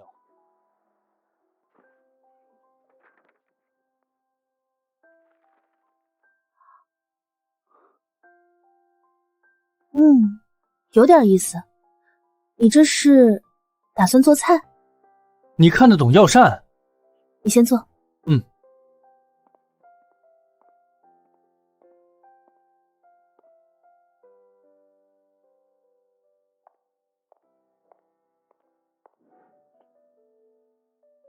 这个是现存的所有药膳配方。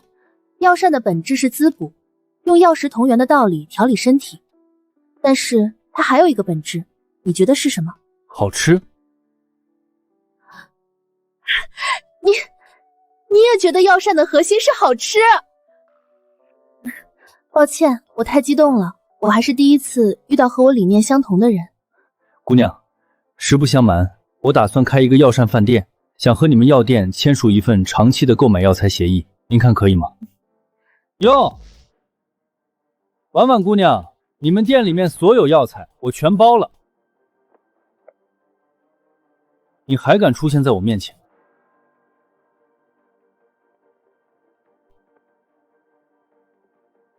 给你介绍一下，这位是武林泰斗聂路远聂大师。陈大牛，我看你今天能拿我怎么样？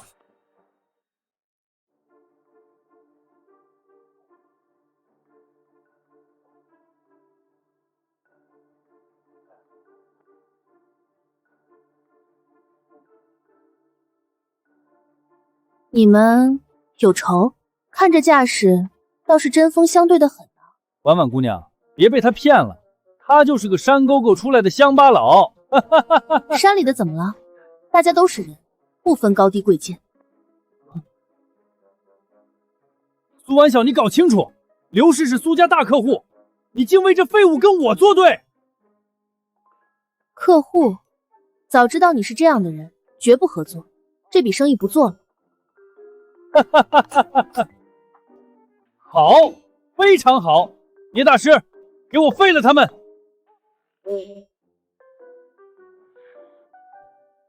放心，交给我。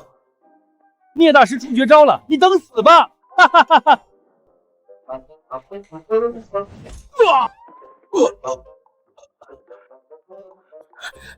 聂大师，你怎么了？大师，我扶你。没事，我大意了，没有闪。小子，你惹怒我了，看我的霹雳无敌手！什么狗屁大师，就是个骗子嘛！大师，你没事吧？我没事。你等着，我们来日再战。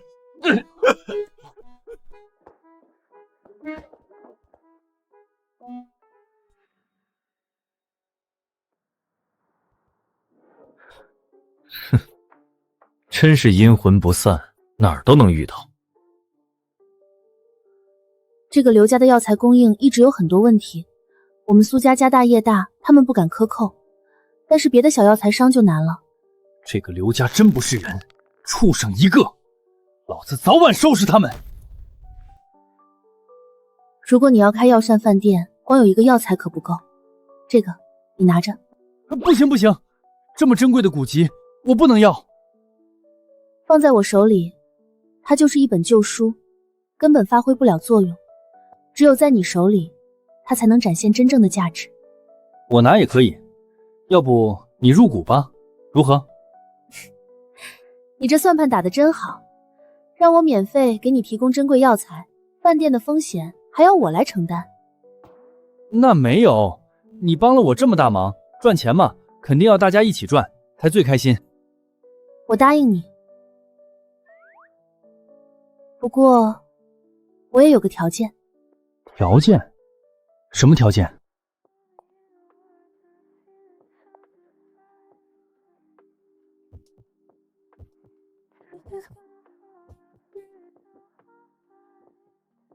如果我想让你帮我看看病呢？这是什么意思？看病？看什么病？不管了，为了村民们能过上好日子，拼了！这个病真是要了老命了。大牛，记得到时候把合同送来，我已经让人把第一批药材装车，直接送去你们村了。好的。记得常来玩呀。城里女人真是吃人的老虎，太吓人了。现在水库的鱼都卖出去了，药膳饭店的药材有了下落，就等李明月那边报社的好消息了，也不知道什么时候才能有回信。咦，什么时候咱们村的路变成这样子了？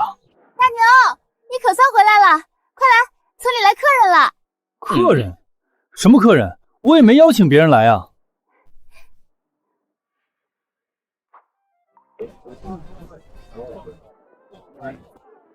大牛，你干得太好了，咱们陈家村彻底火了，托你的福，大家今年肯定能赚大钱。能赚钱就好，大家的日子都能好过点。走，大牛，别傻站着了，我们一起去帮忙招呼客人。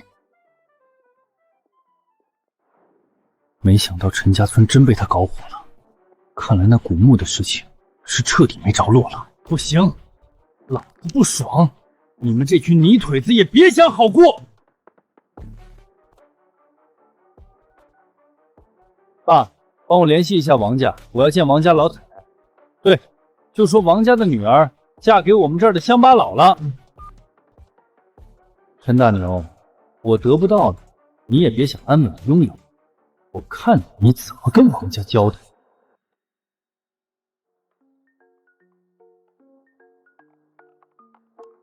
姐，到底多少钱啊？你别一个人乐了，快告诉我们呀！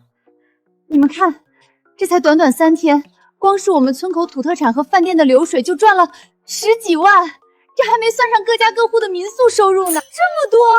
天哪，姐夫你太厉害了！不过大牛，你那个药膳到底怎么回事啊？好多游客都跟我反映说吃了之后回去就拉肚子了。嗨，那不是拉肚子，是排湿气呢。城里人身体湿气重，我这药膳正好帮他们排出来，这是正常现象，好事儿。哦，原来是这样啊，那就好，我还一直担心会出什么问题呢。桂莲姐，我有件事儿想跟你说一下。姐，我姐夫是想说他要正式上门提亲了。提亲？去哪里提亲？桂莲姐，我想去你家正式向你提亲。大牛，其实我们就在村里办个酒席，简单结婚也可以的，不用那么麻烦。不行，我答应过你的，要风风光光的迎娶你，必须是八抬大轿，明媒正娶，不能让你受半点委屈。就是啊，姐，姐夫这么有诚意，你就答应吧。好，那我们就回家去看一下。小雨，这就是咱家。没错，姐，这也是你家，别那么客气。二小姐，您回来了，这位应该就是陈大牛先生吧？不好意思，您请回吧，老太太吩咐过了，她不喜欢您。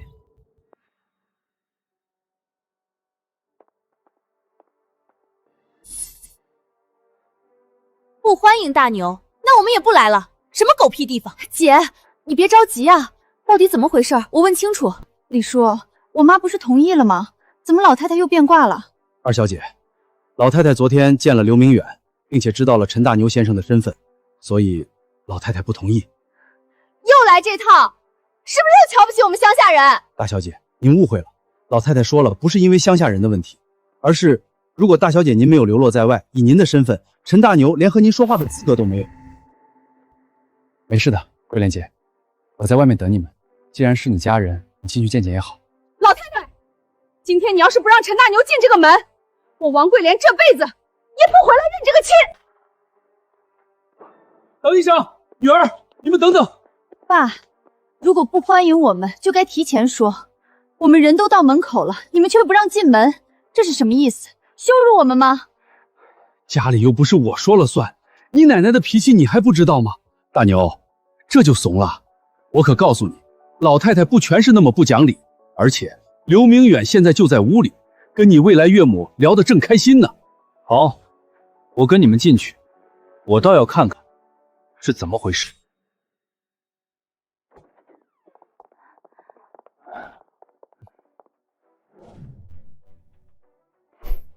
哟，这不是乡巴佬陈大牛吗？哼，怎么，真以为自己能踏进王家的大门了？我看你是真的找抽。你算个什么东西？告诉你，在王家没有你说话的份儿。好，好的很。大牛，我们走，这门不进也罢，人我也算见过了，没什么可待的了。既然来了，就坐一下吧。对对对，女儿，大牛，老太太都开口了，坐一下，坐一下吧。这样的人渣你们也相信，也留他在家里？那我回来干什么？回来受气的吗？哦，你说小刘啊，你不喜欢？没错，我不喜欢。他对村子做过的那些坏事，足够他进监狱待一辈子了。来人，老太太，把这个人打一顿，丢出去吧。陈大牛，你完了！我说过，敢招惹老太太，你们就等死吧！你们干什么？抓我干什么？老太太，你要丢出去的是她呀！我们王家的事，还轮不到一个外人在这里指手画脚。桂莲，这是你回家奶奶给你的第一个礼物，还满意吗？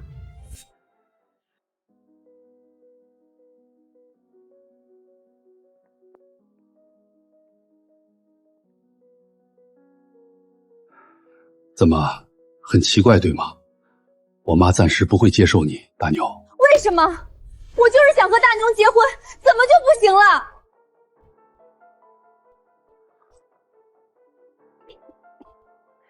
我没说不行，你得给我支持你们的理由。我的理由就是我爱他，我为什么需要你们支持？我自己的人生我自己做主。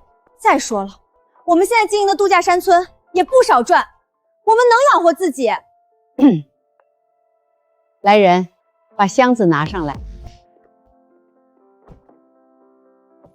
这是你们度假山村最新采购的一批药材，准备用来做特色药膳的，对吧？陈大牛，你懂药材，你来看看这些东西效果如何啊？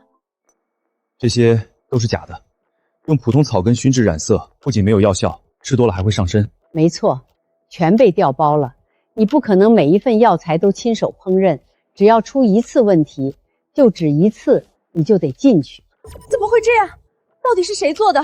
刘明远做的，而且他不会善罢甘休。今天把他丢出去，明天他就会用更阴险的手段。这样的事，未来只会有更多。大牛，我问你，如果你进去了，你要怎么保护我的孙女？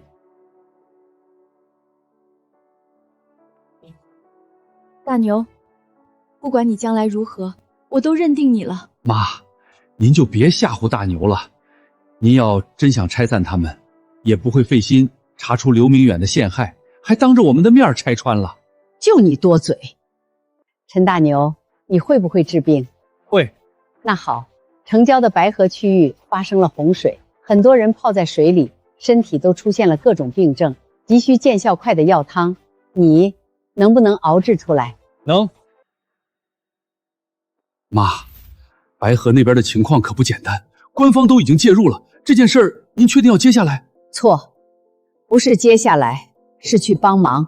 国家有难，匹夫有责，大家伙都在出力，我们苏家也不能干看着。可这种事儿都有专业的救援队和志愿者，咱们不是专业人士，去了不是添乱吗？我想，老太君是想让我去对付洪水过后的吏治吧。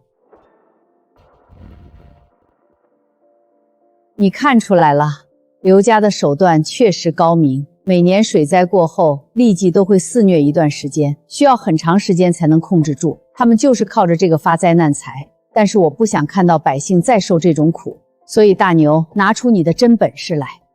有能力就要有责任。有药材吗？当然。来人，带大牛去药房，所有药材任他取用。是。老太君，陈先生这边请。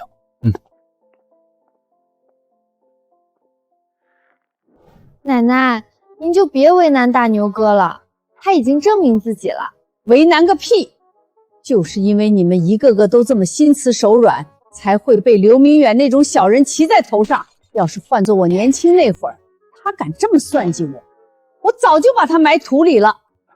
妈，您都说是早些年了，现在是法治社会，可不能这样。对付刘家，光靠商业手段是漫漫蚕食，太慢。但现在有了大牛，我们就可以直接在他们的命脉上动刀，在源头上掐死他们。你们以为刘家是靠什么起家的？就是靠着祖传的那个治痢疾的方子。往年水灾，他们的药不仅卖得死贵，见效还特别慢，但偏偏只有他们有。您的意思是，只要大牛哥能做出见效更快的药，他们家唯一的依靠就没了？没错，要下手就要快、准、狠，一次就让他们永世不得翻身。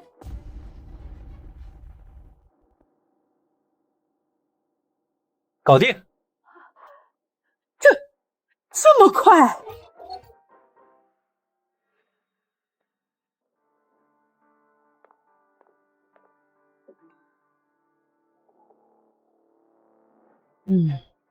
药气醇厚，配尾精妙，是好东西。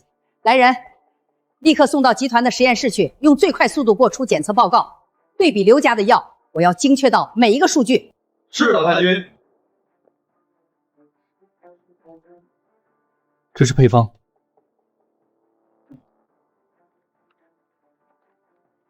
字不错，但这方子，我虽不懂医理，但看着不错。那是，我家大牛在治病救人上从来就没出过问题。奶奶，您看，这是大牛哥给您准备的寿礼呢，他特地在山里跑了一整天，听说可珍贵了。大牛哥，你在深山老林跑了一天，就给奶奶准备了这么个破树根？住口！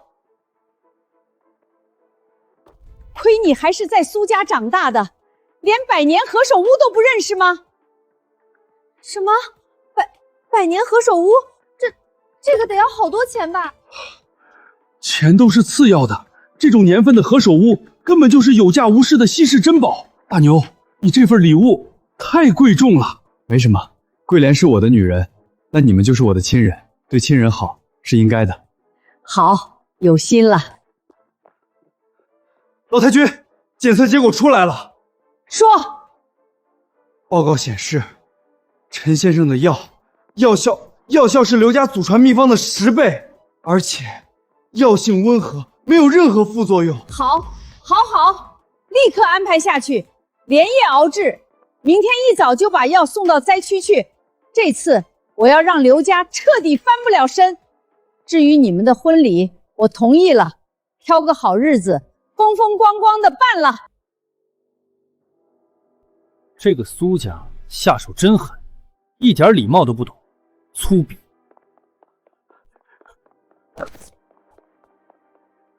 少爷，不好了，出大事了！嚷嚷什么？天塌下来了？苏家他们也拿出了治蜥蜴的药方，刚刚得到的消息，药效是咱们家的10倍。什么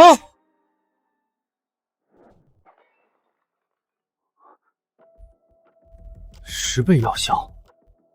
这怎么可能？怎么可能？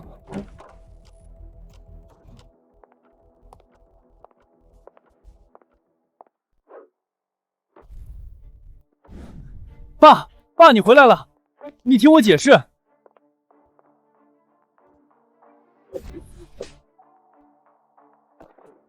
你还给我解释什么？你知道你干了什么蠢事吗？我只是想挖一下水库里面的古墓，帮着家里回血，这有什么错？挖古墓？你是考古队吗？你狗屁都不是！还好你没挖，你要真挖了，信不信周边所有人都会想办法把你送进去？为什么呀，爸？就凭那个乡巴佬吗？他有那么大能耐？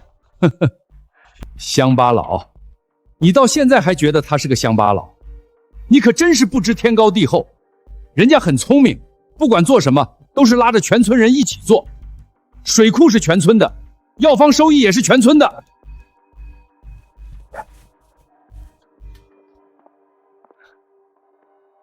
一群乡巴佬抱团取暖罢了，有什么可搭理的？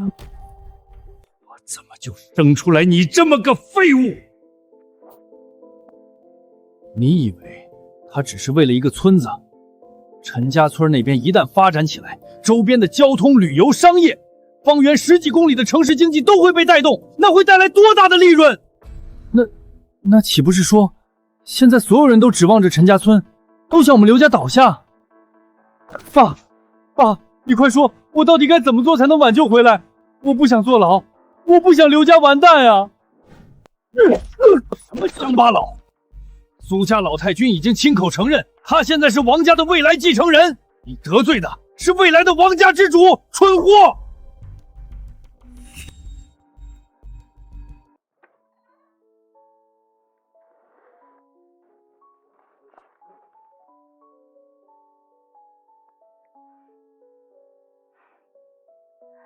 这是我很早很早之前就准备的，真好看。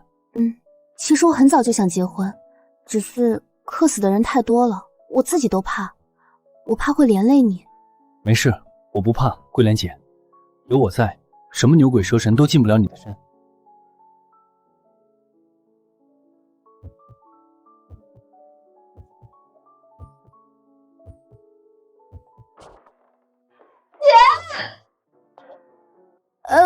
抱歉，我不知道你们在亲热。王小雨，我跟你说了多少次，进来要敲门。我这不是着急吗？有个天大的好事要跟你们说，家里的药材送来了，一大堆呢，你们要不要去看看？去看看吧，正事要紧。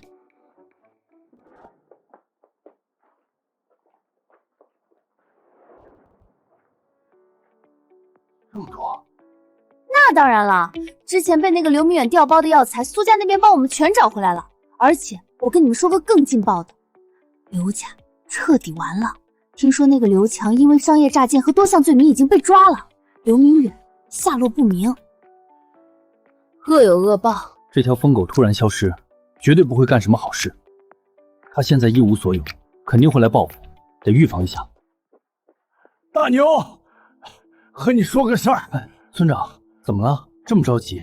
村里放羊的二柱子说，刚才在后山那边，好像看到刘明远鬼鬼祟祟的出现过。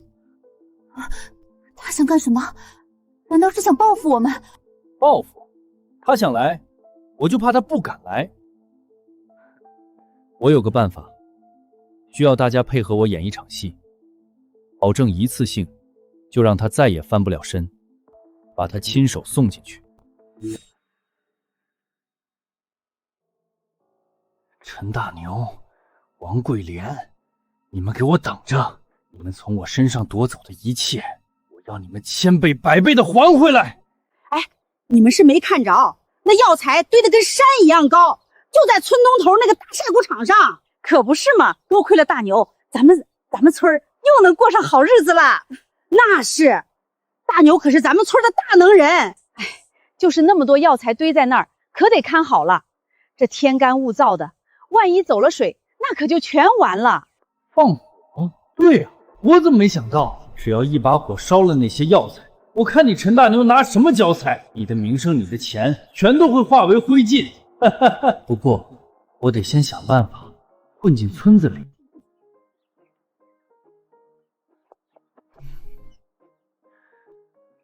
就是他了。这位美女，能认识一下吗？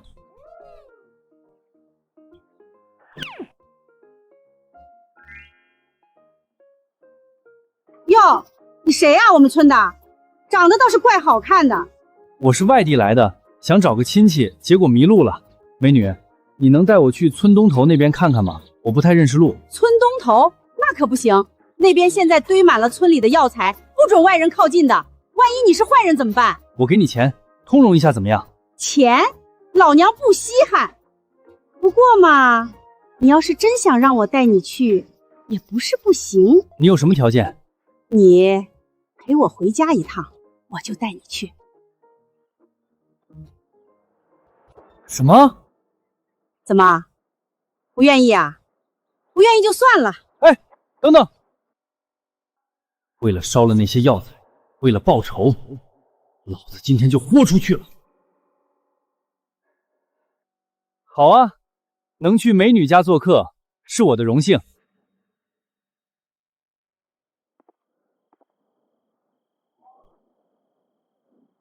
我脏了。陈大牛，这一切都是拜你所赐，你给我等着，老子今天必须让你倾家荡产！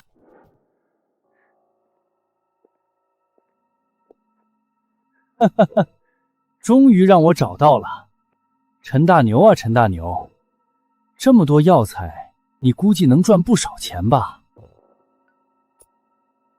但是现在，他们全都没了。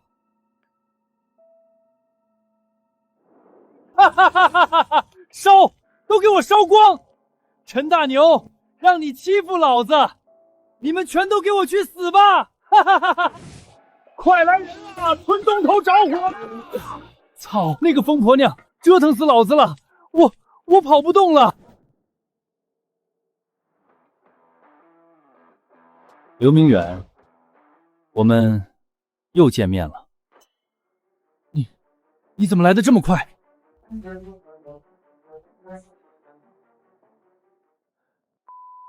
老子中计了！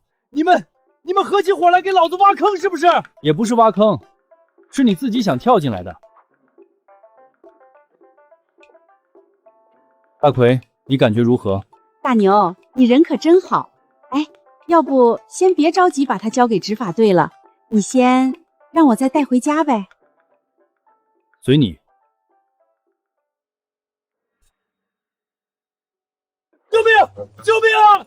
陈大牛，你个王八蛋！你放开我！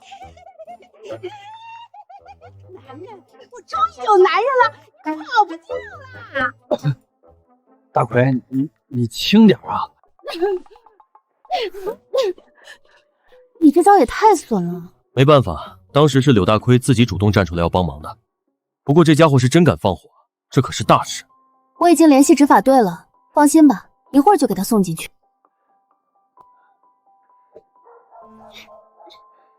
终于除了这个祸害了。大牛，你和桂莲结婚的事情我们都知道了，村里面决定帮你把这个婚礼给办了，必须风风光光的。啊，村长，这怎么好意思？不，这可是咱们村天大的好事，我们一定要好好操办。那可太好了，我这就邀请我那些朋友都过来热闹热闹。没记错的话，你的那些朋友都是美女吧？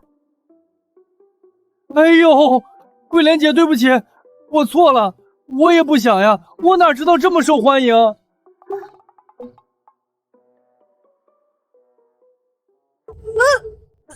桂莲姐，你怎么了？哪里不舒服？没事啊，就突然啊。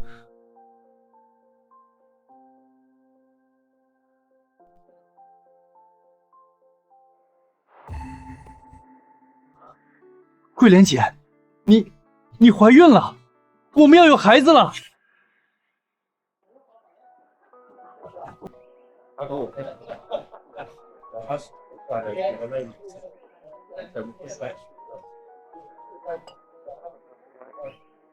真热闹啊！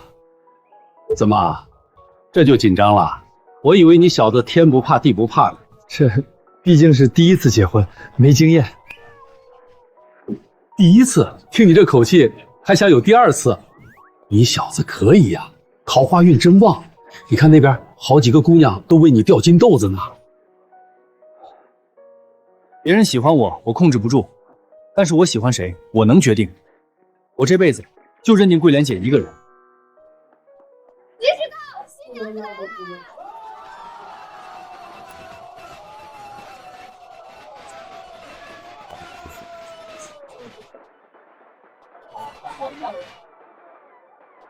桂莲姐，你今天真好看。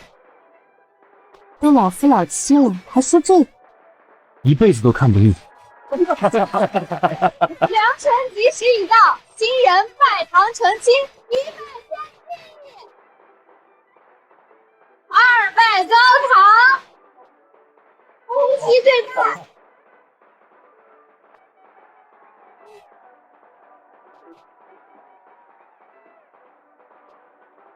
女成送人。哎呀，你干嘛？这么多人看着呢，还有孩子啊！怕什么？我抱我自己的媳妇儿，我们入洞房喽！